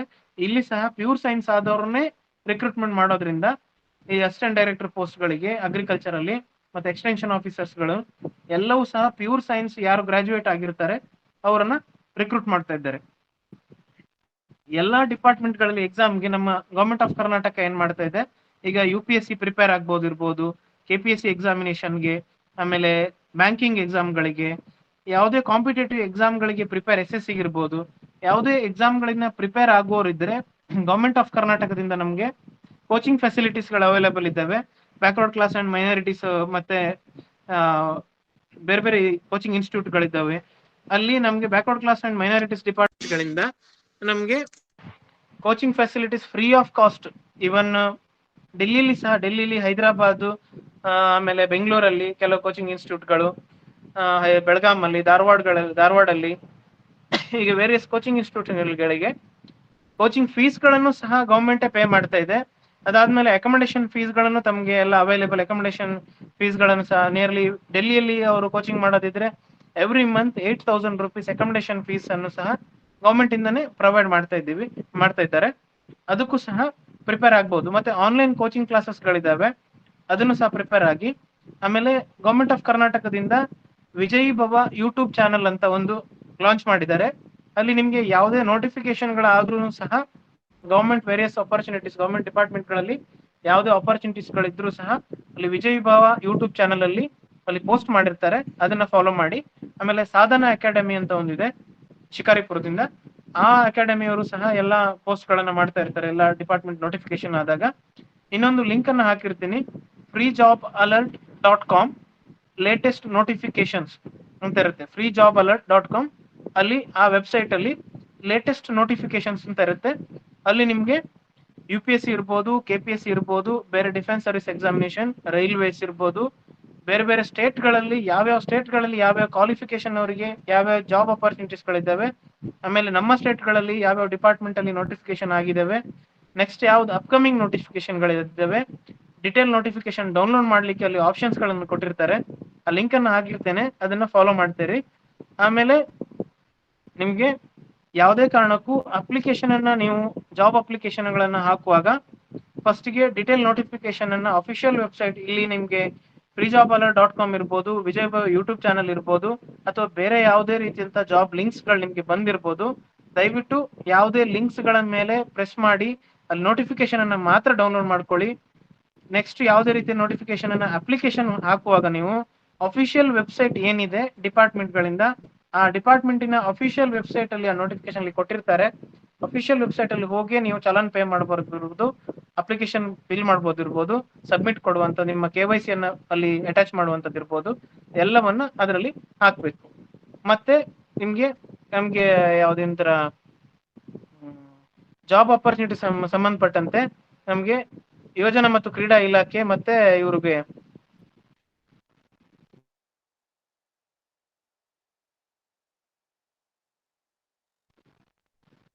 Employment exchange department of government of Karnataka employment exchange, ಆ ಡಿಪಾರ್ಟ್ಮೆಂಟ್ ಅಲ್ಲಿ ನೀವು ಒಂದು ರಿಜಿಸ್ಟ್ರೇಷನ್ ಅನ್ನ ಮಾಡ್ಕೊಬೇಕಾಗುತ್ತೆ. ಯಾಕಂದ್ರೆ ನಿಮ್ಗೆ ಕೆಲವು ಸಾರಿ ರಿಮೋಟ್ ಏರಿಯಾದಲ್ಲಿ ಇರೋರಿಗೆ ಯಾವ ಜಾಬ್ ಕಾಲ್ ಫಾರ್ ಆಗಿದೆ ಅಂತ ಗೊತ್ತಾಗಿರೋದಿಲ್ಲ. ಆ ಕಾರಣದಿಂದ ಅಲ್ಲಿ ನಿಮ್ಗೆ ಯಾವುದೇ ಜಾಬ್ ಅಪರ್ಚುನಿಟೀಸ್ ಗಳು ಬಂದಿದ್ರೆ ನಿಮ್ಗೆ ಎಂಪ್ಲಾಯ್ಮೆಂಟ್ ಎಕ್ಸ್ಚೇಂಜ್ ಅವರು ನಿಮ್ಗೆ ನೋಟಿಸ್ ಮಾಡ್ತಾರೆ, ಈ ಜಾಬ್ ಅಪರ್ಚುನಿಟೀಸ್ ಇದೆ, ನೀವು ಅಲ್ಲಿ ಜಾಯ್ನ್ ಆಗ್ಬಹುದು ಅಥವಾ ಅಲ್ಲಿಗೆ ನೀವು ಅಪ್ಲಿಕೇಶನ್ ಹಾಕ್ಬಹುದು ಅನ್ನೋದ್ರ ಬಗ್ಗೆ ಮಾಹಿತಿಯನ್ನ ಕೊಡ್ತಾರೆ. ಹೆಚ್ಚಾಗಿ 90% of notifications freejobalert.com latest notifications ಅಲ್ಲಿ ನಿಮ್ಗೆ ಅವೈಲೇಬಲ್ ಇರುತ್ತೆ. ಇದಿಷ್ಟು ಸೆಂಟ್ರಲ್ ಗವರ್ಮೆಂಟ್ ಮತ್ತೆ ಸ್ಟೇಟ್ ಗವರ್ಮೆಂಟ್ ಸಂಬಂಧಪಟ್ಟಂತ ಜಾಬ್ ಅಪರ್ಚುನಿಟೀಸ್ಗಳು. Thank you sir. Thank you madam. Thank you, sir. Thank you for sharing such a knowledgeable information. Next up, we have our resource person, Mr. Purna Chandra. He did his MSc and BSc from Purna Prajnanam College, Udupi. He has cleared KSET on 2020 and attended level 1 of CFS training program in mathematics 2017 at NISER, Odisha during his BSc. Welcome you, sir. Over to you, sir.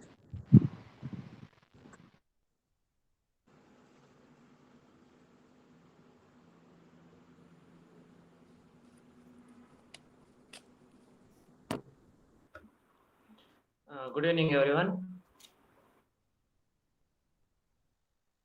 ನಮಗೆ ಅವಕಾಶ ಕೊಟ್ಟಂತಹ ನಮ್ಮ ಕಾಲೇಜಿನ ಆಡಳಿತ ಮಂಡಳಿ ಆಗಿರ್ಬೋದು ಅಥವಾ teacher ಆಗಿರ್ಬೋದು, ನಿಮ್ಗೆಲ್ಲರಿಗೂ ನನ್ನ ಹೃತ್ಪೂರ್ವಕ ಧನ್ಯವಾದಗಳು. ನಾನು PPC ಪೂರ್ಣಪ್ರಜ್ಞಾ ಕಾಲೇಜಿನ ಹಳೆ ವಿದ್ಯಾರ್ಥಿ ಹೇಳೋದಕ್ಕೆ ತುಂಬಾ ಖುಷಿ ಪಡ್ತೇನೆ. ನಾನೀಗ presently working as head of the department in Jnanamrutha PU college Ballari. ಇದಕ್ಕೆ ಕಾರಣವಾಗಿರುವಂತಹ ಕಾಲೇಜು ಆಗಿರುವಂತಹ ಪೂರ್ಣಪ್ರಜ್ಞಾ ಕಾಲೇಜು ಇದಕ್ಕೆ ಹೃತ್ಪೂರ್ವಕ ಧನ್ಯವಾದಗಳು.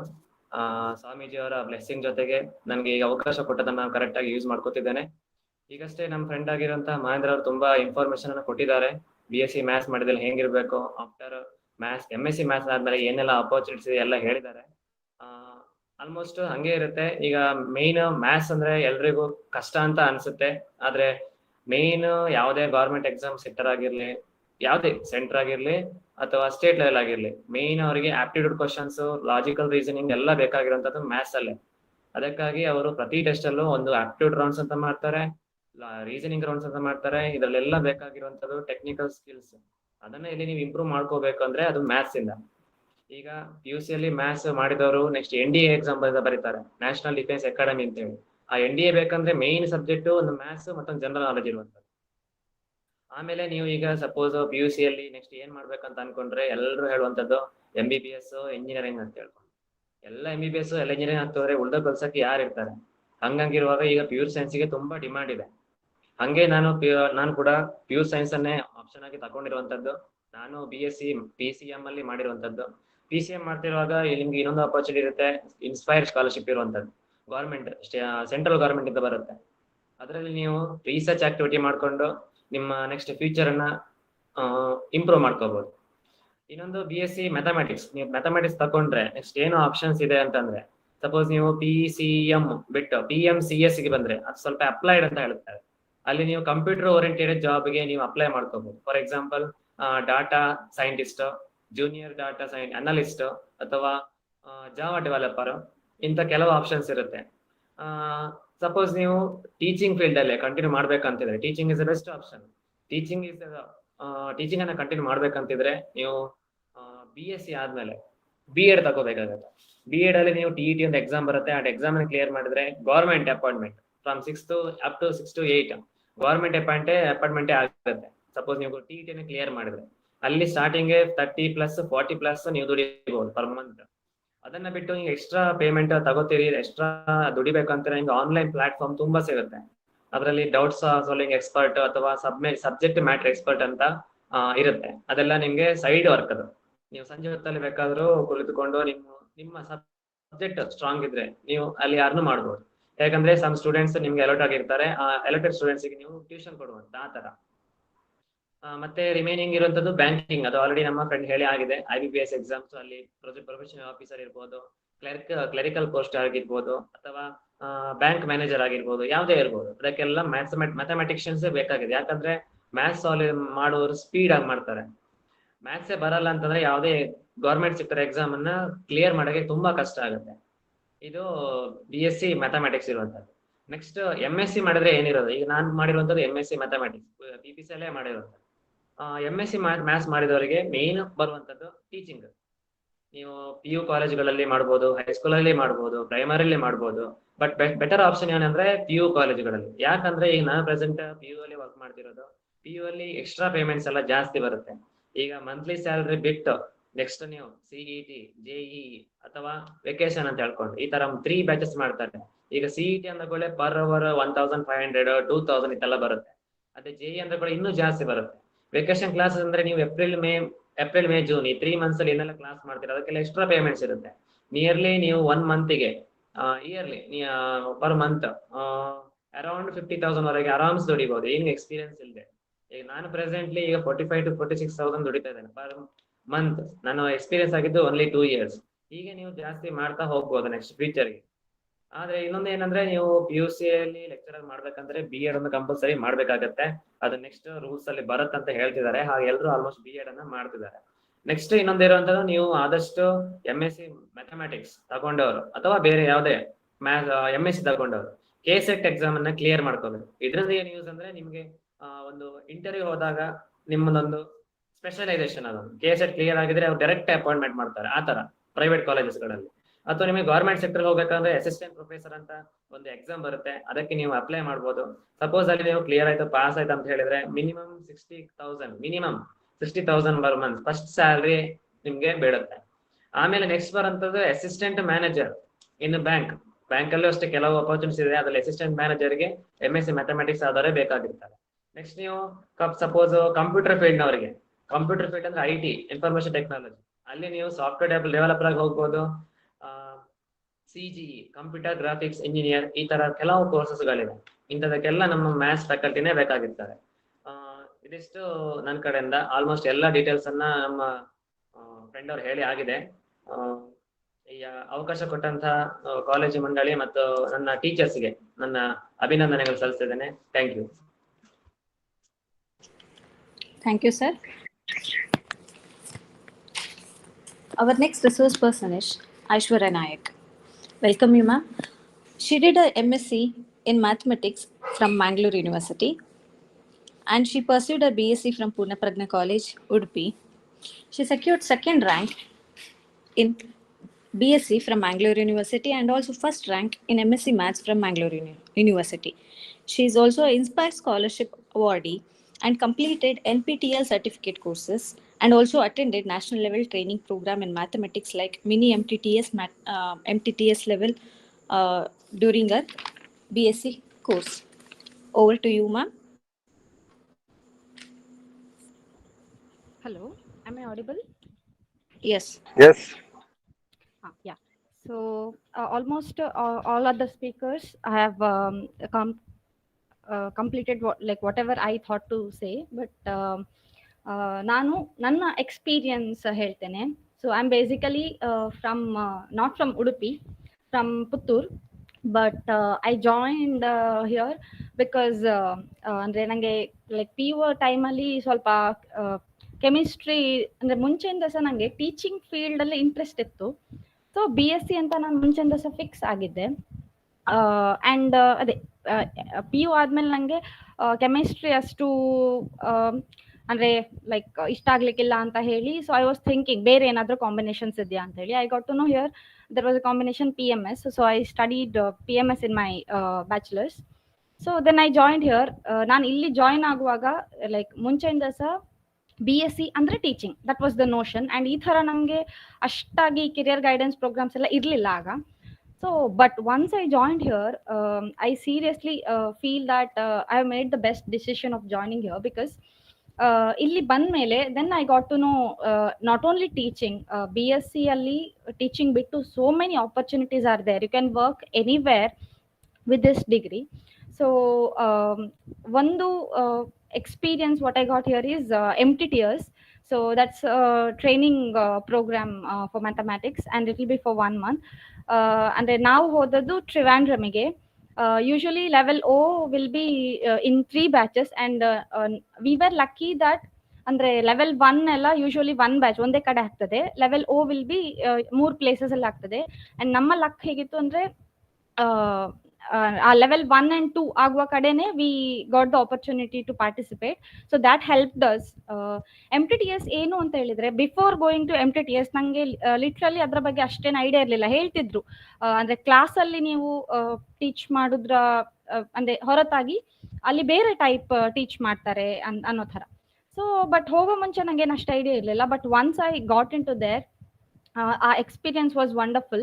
ಬಿಕಾಸ್ ಅಲ್ಲಿ ಇಲ್ಲಿ ನಾವು ಕ್ಲಾಸಲ್ಲಿ ಏನು ಮಾಡ್ತೇವೆ ಅಂದರೆ ಅಂದರೆ ಸಿಲೆಬಸ್ ಏನಿದೆ ಅದರ ಒಂದು ಥಿಯರಮ್ ಕಲಿತೇವೆ, ಪ್ರೂಫ್ ಕಲಿತೇವೆ. But they will help you to think, ಅಂದರೆ ಆ ಪ್ರೂಫ್ ಹೇಗೆ ಬಂತು, ಯಾಕೆ ಹಾಗೆ ಹೋಗಬೇಕು, ದ್ಯಾಟ್ ಕ್ವಶನ್ಸ್ ಅಂದರೆ ಅಲ್ಲಿ ಆನ್ಸರ್ ಮಾಡ್ಲಿಕ್ಕೆ ಆಗ್ತದೆ. And after coming from there, my attitude towards like listening to the class ಎಲ್ಲ ಸ್ವಲ್ಪ ಡಿಫ್ರೆಂಟ್ ಆಯಿತು. ಅಂದರೆ ಈಗ ಈ ಪ್ರೂಫ್ ಓಕೆ ಇದೇ ಥರ ಹೋಗ್ಬೇಕಾ, ಬೇರೆ ಥರ ಹೋಗಬಾರ್ದಾ, ಆ ಥರ ಎಲ್ಲ. ಆ್ಯಂಡ್ ನಾನು ಆ್ಯಕ್ಚುಲಿ ಟೀಚ್ ಮಾಡ್ತಾ ಇದ್ದದ್ದು ಇಂಜಿನಿಯರಿಂಗ್ ಸ್ಟೂಡೆಂಟ್ಸಿಗೆ.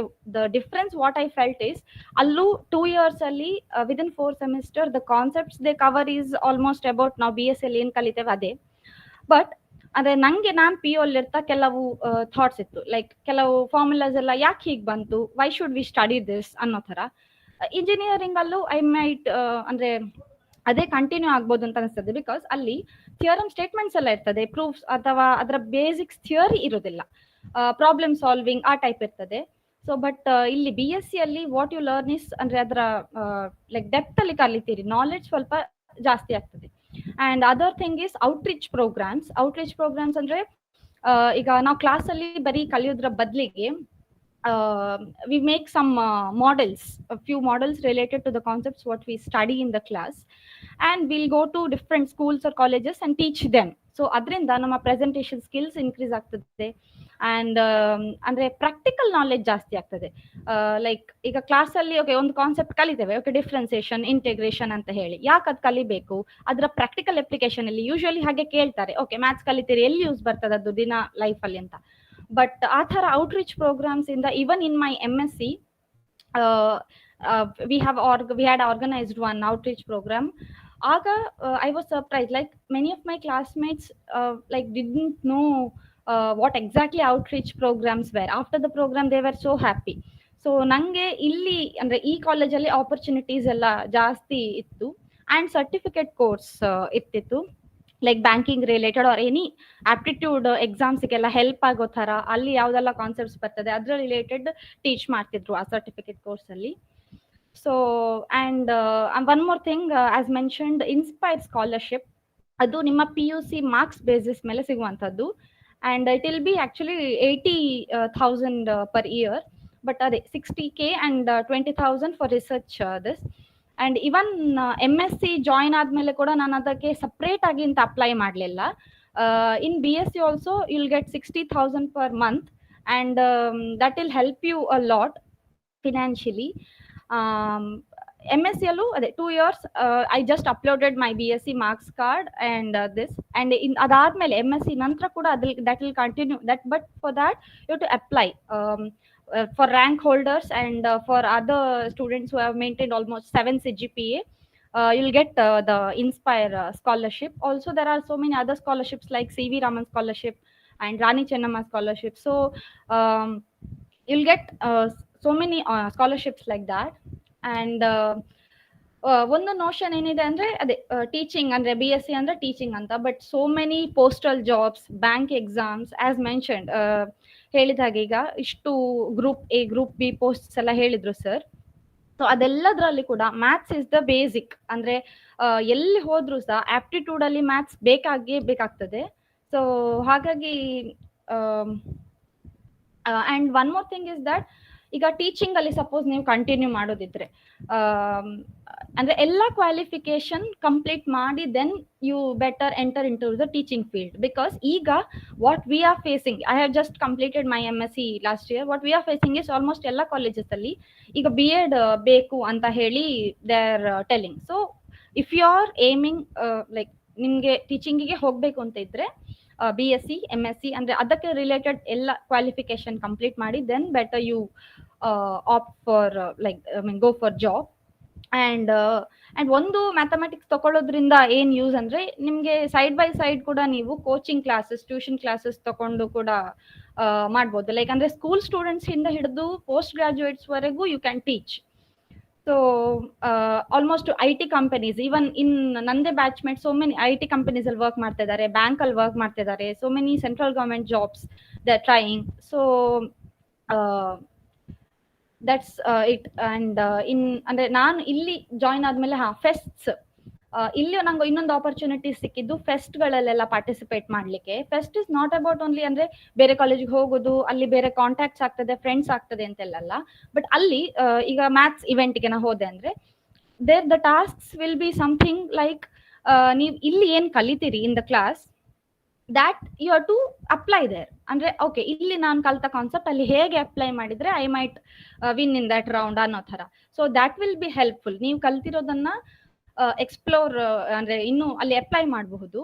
ಸೊ ಮುಂಚೆಯಿಂದ ಸಹ ಅಂದ್ರೆ ನಂಗೊಂದು ಥಾಟ್ ಇತ್ತು, ಲೈಕ್ ಥಿಯರಮ್ಸ್ ಎಲ್ಲ ಯಾಕೆ ಕಲಿಬೇಕು, ಅದರ ರಿಯಲ್ ಲೈಫ್ ಅಪ್ಲಿಕೇಶನ್ಸ್ ಎಲ್ಲಿ ಏನು ಅಂತ ಹೇಳಿ. But once I told you outreach programs ಅಂತ ನಾವೇನ್ ಸ್ಟಾರ್ಟ್ ಮಾಡಿದ್ವಿ, ದೇರ್ ಅಂದ್ರೆ ಪ್ರಾಕ್ಟಿಕಲ್ ಆಗಿ ನಮ್ಗೆ ಕಲೀಲಿಕ್ಕೆ ತುಂಬಾ ಹೆಲ್ಪ್ ಆಯ್ತು. ಸೊ ಈವನ್ ಅಂದ್ರೆ ನಾನು PU ಇಂದ BSc ಗೆ ಬರುವಾಗ ಮೈ CET ranking was good. So many suggested engineering ಮಾಡು, IT ಜಾಬ್ಸಿಗೆ ಹೋಗ್ಬೋದು, ಒಳ್ಳೆ ಪೇಮೆಂಟ್ ಸಿಗ್ತದೆ ಹಾಗೆ ಅಂತ. ಬಟ್ ಮುಂಚೆಯಿಂದ ಸಹ ಐ ವಾಸ್ ಏಮ್ಡ್ ಎಟ್ ಅಂದ್ರೆ BSc ಗೆ ಬರ್ಬೇಕು, ಟೀಚಿಂಗಿಗೆ ಹೋಗ್ಬೇಕು ಅಂತ ಹೇಳಿ.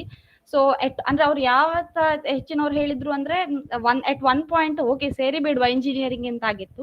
ಬಟ್ ದೆನ್ ಐ ಡಿಸೈಡೆಡ್ ಅಂದ್ರೆ ಅಂದ್ರೆ ಯಾರು ಫೋರ್ಸ್ ಮಾಡ್ತಾರೆ ಆರ್ ಎಲ್ಲರೂ ಹೋಗ್ತಾರೆ, ಓಕೆ ನನ್ನ ಫ್ರೆಂಡ್ಸ್ ಎಲ್ಲ ಇಂಜಿನಿಯರಿಂಗ್ ಹೋಗ್ತಾರೆ ನಾನು ಕೂಡ ಹೋಗ್ತೇನೆ, ಅವ್ರು ಮೆಡಿಕಲ್ಗೆ ಹೋಗ್ತಾರೆ ನಾನು ಕೂಡ ಹೋಗ್ತೇನೆ, ಆ ತರ ಅಂದ್ರೆ ಡಿಸೈಡ್ ಮಾಡಿ ಹೋಗಬೇಡಿ. ಥಿಂಕ್ ಆಪರ್ಚುನಿಟೀಸ್ ಇದೆ, ಈಗ ಅಷ್ಟೇ ಇಷ್ಟು ಆಪರ್ಚುನಿಟೀಸ್ ಅಂದರೆ ಮುಂಚಿನ ಸ್ಪೀಕರ್ಸ್ ಎಲ್ಲ ಹೇಳಿದ್ದಾರೆ.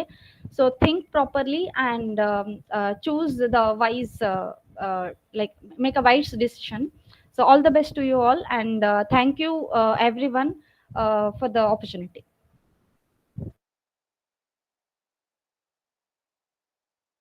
Thank you, ma'am. Now the forum is open for questions. Students can ask questions or anything related to the subject. Even you can drop a message in the chat group.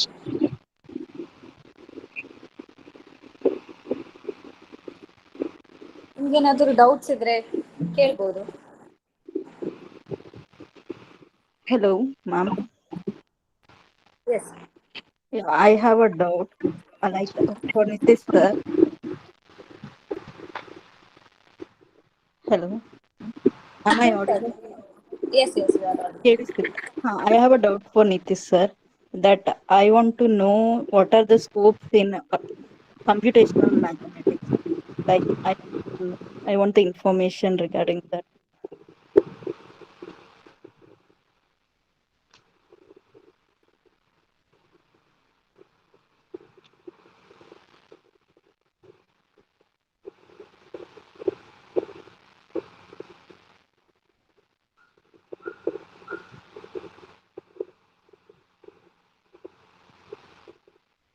Nitish sir.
Any other questions?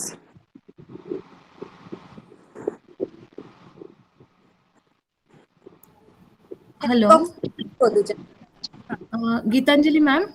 Yes. Let other resource persons speak. Later we will open the session for question answers. Okay. Now I request Mr. Abhishek to take the proceedings.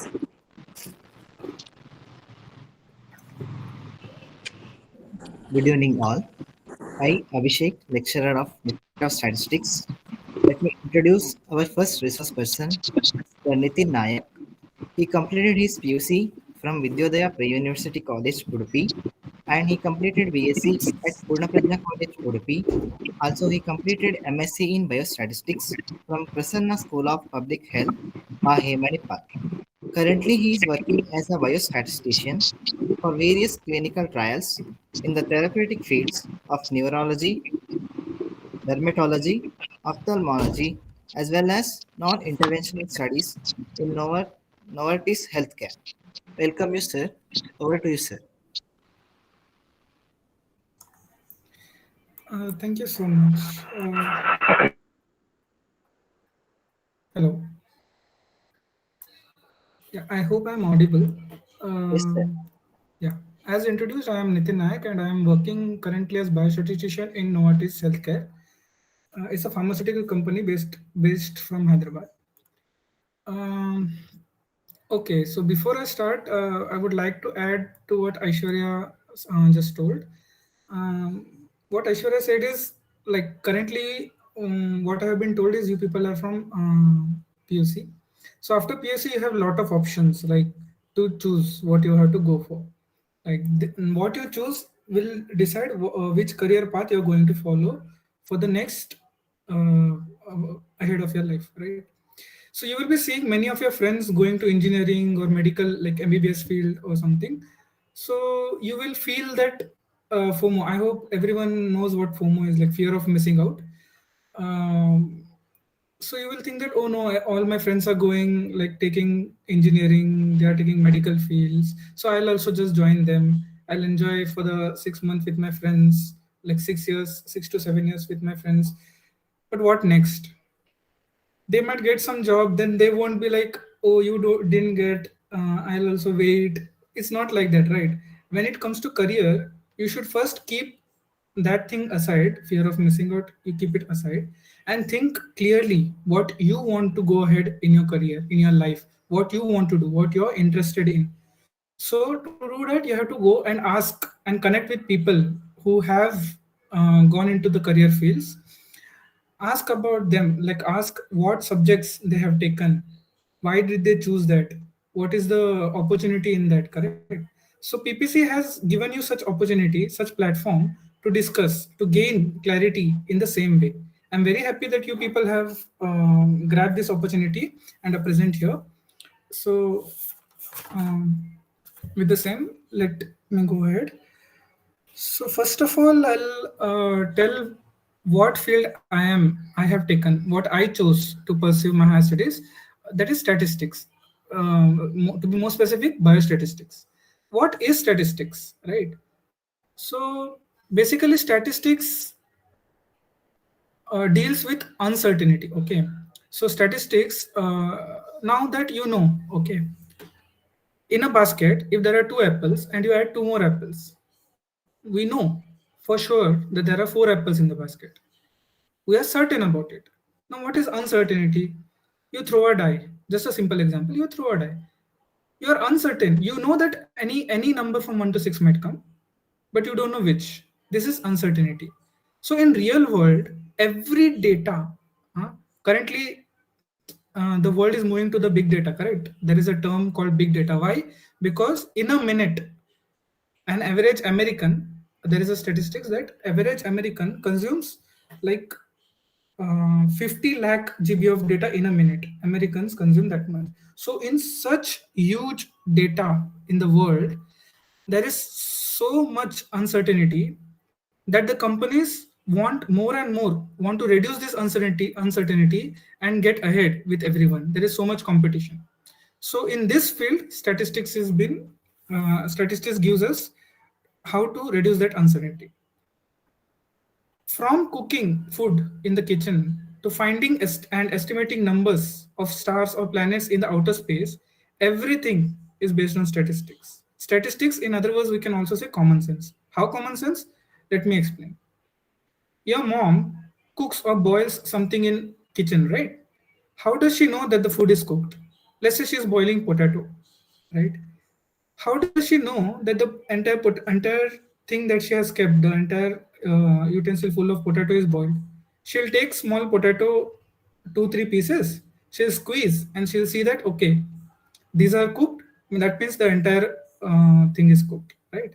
So this is a specific method in statistics called inference. So there also she is using statistics without knowing what statistics is. Let's say you go to a bakery. The bakery guy, how does he know how much samosa to keep, how much samosa to make, so that the samosa doesn't get wasted at the end of the day? Nor does, if someone comes, then he has to say that no, I don't have samosa. More or less, he has the accurate number of samosas in his bakery, correct? Not only bakery people, every shop, let's say you go in any shop, they know how much quantity of goods they have to keep in the shop, correct? Similarly, there also they are unknowingly using statistics. They are inferring from the data, past data that they have. Recently, if you see that we had elections in Karnataka, before the election results rolled out, there was an exit poll, right? Exit poll also accurately predicted who is going to win, correct? So there also we use statistics, weather forecast. These are all just a tiny bit examples of statistics that I'm giving just to make you familiarize. So this uncertainty questions, right? The questions that nobody can give an answer for sure is answered by statisticians. Coming to my field specific, that is biostatistics, is nothing but this application of statistics in the field of healthcare. Okay, so what is that? To give a brief idea, in our community there exist diseases, correct? So most of the diseases have medicine, but how? Earlier there was no medicines for that, right? How? First of all, we catch hold of a disease that doesn't have medicine, or there is a medicine but it is not working that great. Then what do? We do some research. We test it on subjects. We cannot go and give the new drug. Okay, I found this new drug and we can go and give to every patient, right? That is not ethical. We don't know whether this drug works or not. How can we be sure? See, if one person takes Dolo, for him that fever might go away, but there are few portion of patients for whom the side effects might come. There are few patients that dose of Dolo might not work. So there is so much uncertainty that we have to be sure that the drug that has been rolled out in the market cures majority of the people, correct? So we test this new drug in the healthy subjects to see how much amount of drug should be given, what is the dose. If you have seen, some of the drugs will be given to you in, say Dolo is given in 650 mg, that is paracetamol, is the generic name. Paracetamol is given at 650 mg. There will be some thyroid medicines which might be given in 50 mcg, micrograms. So this dose and how frequently it should be given, like twice a day, thrice a day, let's say once a week, this frequency, how is it decided? It's through statistical modeling. Yes, doctors prescribe the dose, but who gives the approval? The statisticians with their methods.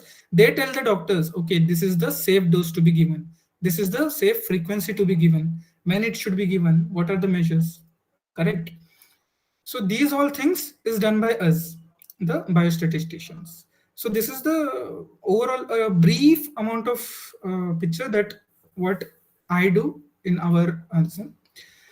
So if you choose statistics in your bachelor's, let's say, so there are many career opportunities. To name a few, you can go into academics, like teaching, right? You can go into research, like you can pursue further PhD and then go into the pure research field. You can join any corporate, right? For example, I am working in a corporate that deals with healthcare, correct? Biostatistics. There are also almost all the corporate need statistics. Why? Because they deal with uncertainty every day. Finance, like Amazon, data science, actuarials, insurance companies, that they need statistics the most. Okay, they are ready to pay you if you are very good. They are ready to pay you quite a hefty salary at freshers. Freshers itself get 12 lakh package in those companies. So there are government jobs as well, like FDA, ICHR, right? So these all deals with research, survey, So there is investment analyst. Also, not only that, if you're not okay with working in corporates or going into research or going into academics, you can open your own consultancy researchers. If you open any research, most of the research will have a result part in it. Okay, you go home and you try opening any of the institute. There will be a result section in that. It gives you statistics and statistical measures and what model is used, what is the conclusion. So statistics is used in every field. Whatever research you are doing, there will be statistics because you are trying to infer it to the entire population. So statistics is used by everyone. So there will be people coming to you to help you with that, because statistics cannot be dealt with anyone. Only the people who know the model, who know how the data works, those people can do. Yeah. So any other question you can ask me, and that's all from my end.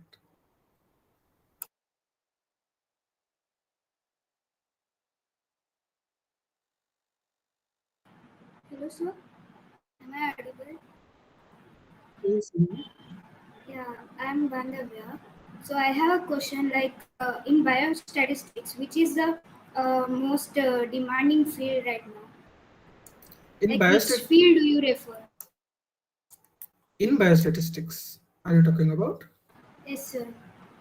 Yeah, if you do biostatistics, the main course that you will go into is pharma companies only. You will be contributing into the healthcare industry, or you can go into the research field. Sir, if research field is preferred, which field do you prefer? So basically, when you are doing biostatistics, right, there will be several models that you will be learning in statistics. You can select the. Okay, you are asking which topic that you want to do. Like clinical trials. No, actually, if you're asking in research, then the topics that I would ask you is estimands, Bayesian methods that are in trend right now in the clinical trials.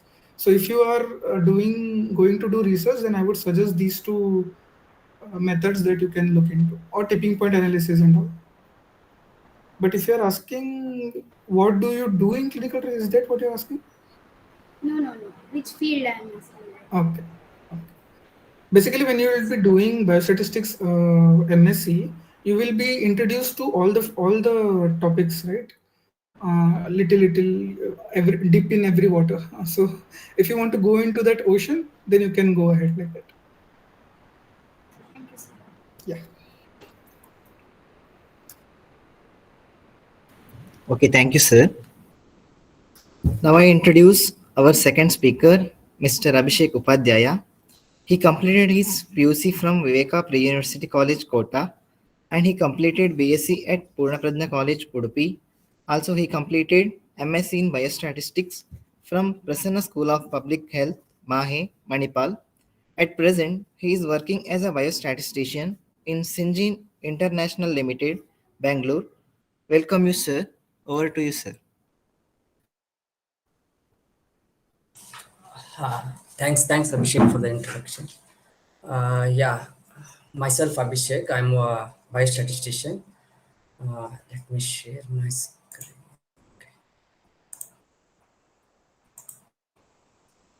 Uh, is my screen visible? Hello? No, presentation is not visible, sir. Okay, Yeah, let's now, share now. and press. Yes, Yeah, yes. okay.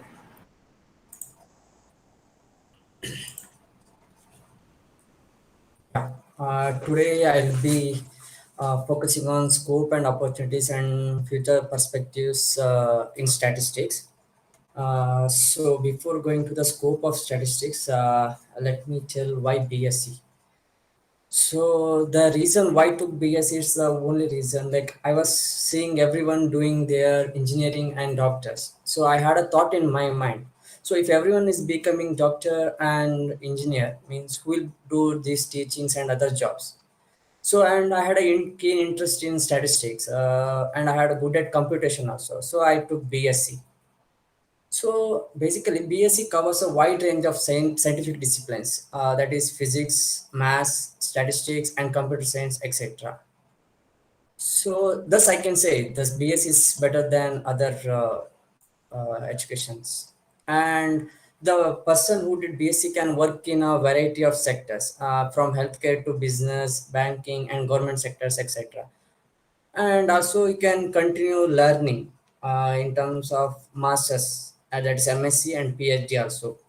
And you can go for MBA if you're interested in languages, and you can for that corresponding degrees. So next I will go to scope of statistics. Statistics is nothing but it's a collection, analysis, and interpretation and presentation of data.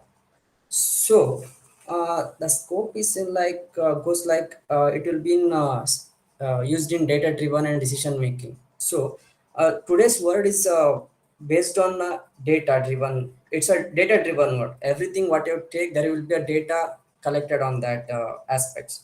So across all industries, they will rely on the statistical analysis to make informed decisions. They will make decisions based on the data they have collected.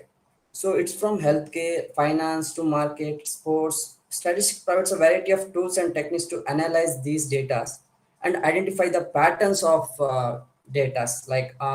For example, if you go for sales, like they will analyze how the sales of a product is going, like that.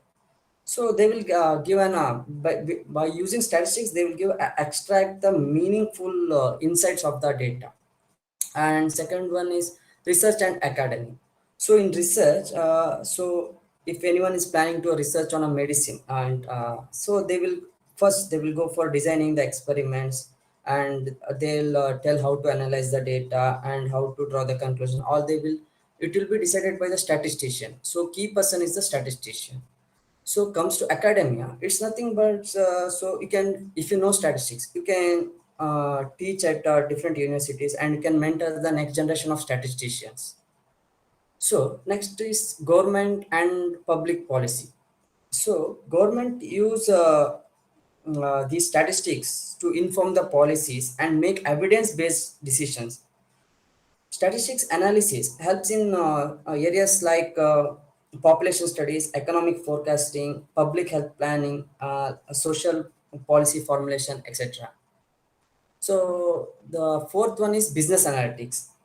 In this business world, statistic analysis is essential for making market research and forecasting about the products, risk assessment and performance evaluations, etc. So statisticians in these companies give insights on customer behavior, optimize process, and make data-driven strategic decisions. So you can observe the statistics covers almost all fields in the world. So this is the scope of statistics. So next comes to opportunities in statistics. Earlier Mahendra has told a lot of opportunities in statistics in government jobs and all, etc. But I will be covering some of the important or famous jobs opportunities. So first is data analyst. So as a data analyst, you can apply statistical technique to explore and interpret the data, identify the trends, and communicate findings to support decision-making process within the organizations. So you'll be developing these representations, interpreting all those based on the data here. And coming to next is statistician. So statistician's main working aspects is designing the experiments and informing and collecting the data and how to analyze it and build statistical models and provide insights and recommendation to solve problems in various industries. So next one is actuarial science. Actuarial science use statistics and mathematical models to assess the risks and develop insurance and pension schemes in government or any like LIC or like that. So they work in insurance industry, mainly I can say, and provide valuable insights for pricing the policy. Like for this age, this person should pay this much for this policy, like that. And assessing the claims, like at what time he can claims and what is the risk if I give this insurance at this person having heart something, he has some disease, and if I give this insurance, will it be loss or profit for the organization? Like he will be calculating all these things in actual science field. So I think there is a different degree for that, and there is some other examination for to get actual science degree. And next coming to biostatistician, like the statistician and biostatisticians have similar roles, but biostatistician is limited to, I can say, health sector. So here, biostatistician apply statistical method to medical research, clinical trials, and epidemiological studies.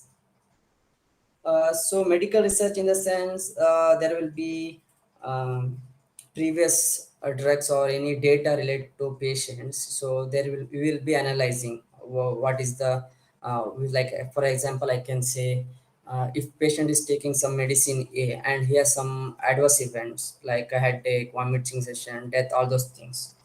So we'll be analyzing if I what is the adverse event due to this drug A and this drug B or like that. And clinical trials, it will be like based on the established drugs or the new drugs had to establish. All those things will be in clinical trials. And then teaching. So if you are not interested in these any corporate works, you can go for teaching. You can teach at different universities, colleges, and you can teach for PU students also. So these are the some of the opportunities. Like if you are not interested in any of this, you don't want to work in any someone under.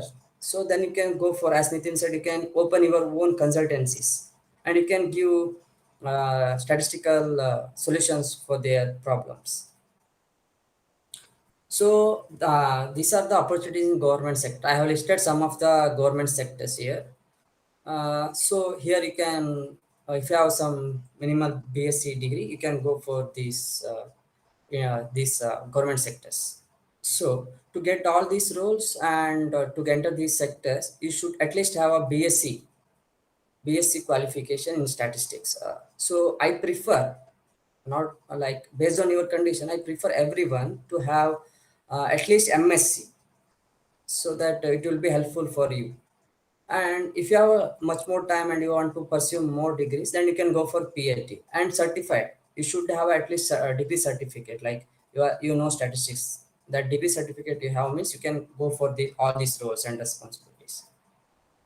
So next, it's a future perspectives in statistics. So big data and machine learning.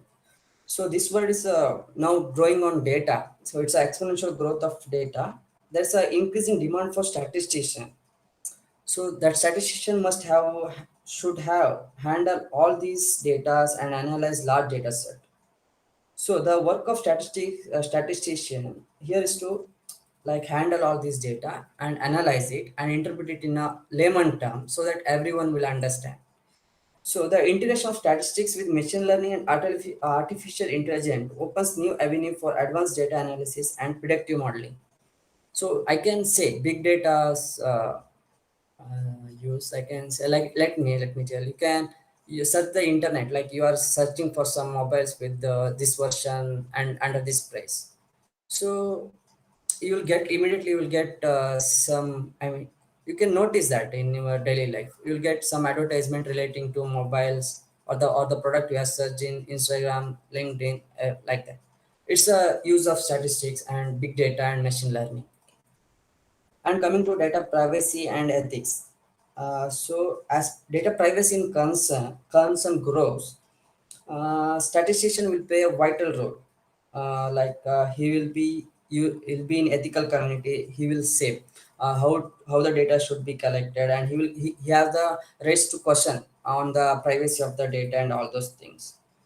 So so it's address. He'll be going for the privacy protection techniques, and he will address the algorithms used for data collection and all. So next comes is interdisciplinary collaboration. So it's in this growing world, statistics interacts with numerous fields like computer science, biology, social science, and engineering. So here the work is to collaborate with experts from different domains and will drive innovation and expand the application of statistics to address the what complex challenges. So so we have to collaborate with the in future. It is a growing world. You have to collaborate with the different domain people's experts, and we have to address their complex challenge problems and all. So next is data visualization and communication. The ability to effectively communicate statistical findings and insight to diverse audience is increasingly important. So what company seeks or what the layman person see, so he want to understand it in a similar in a more simple way. So we cannot explain him how it works and all. So we will be presenting the data like in terms of graphs or something, like we'll be telling how these drugs works in a simple layman terms so that each and every person should understand about all these things. So thus statistician will have a more skilled statistician will have a more importance in the coming days. So next, coming to artificial intelligence and automation.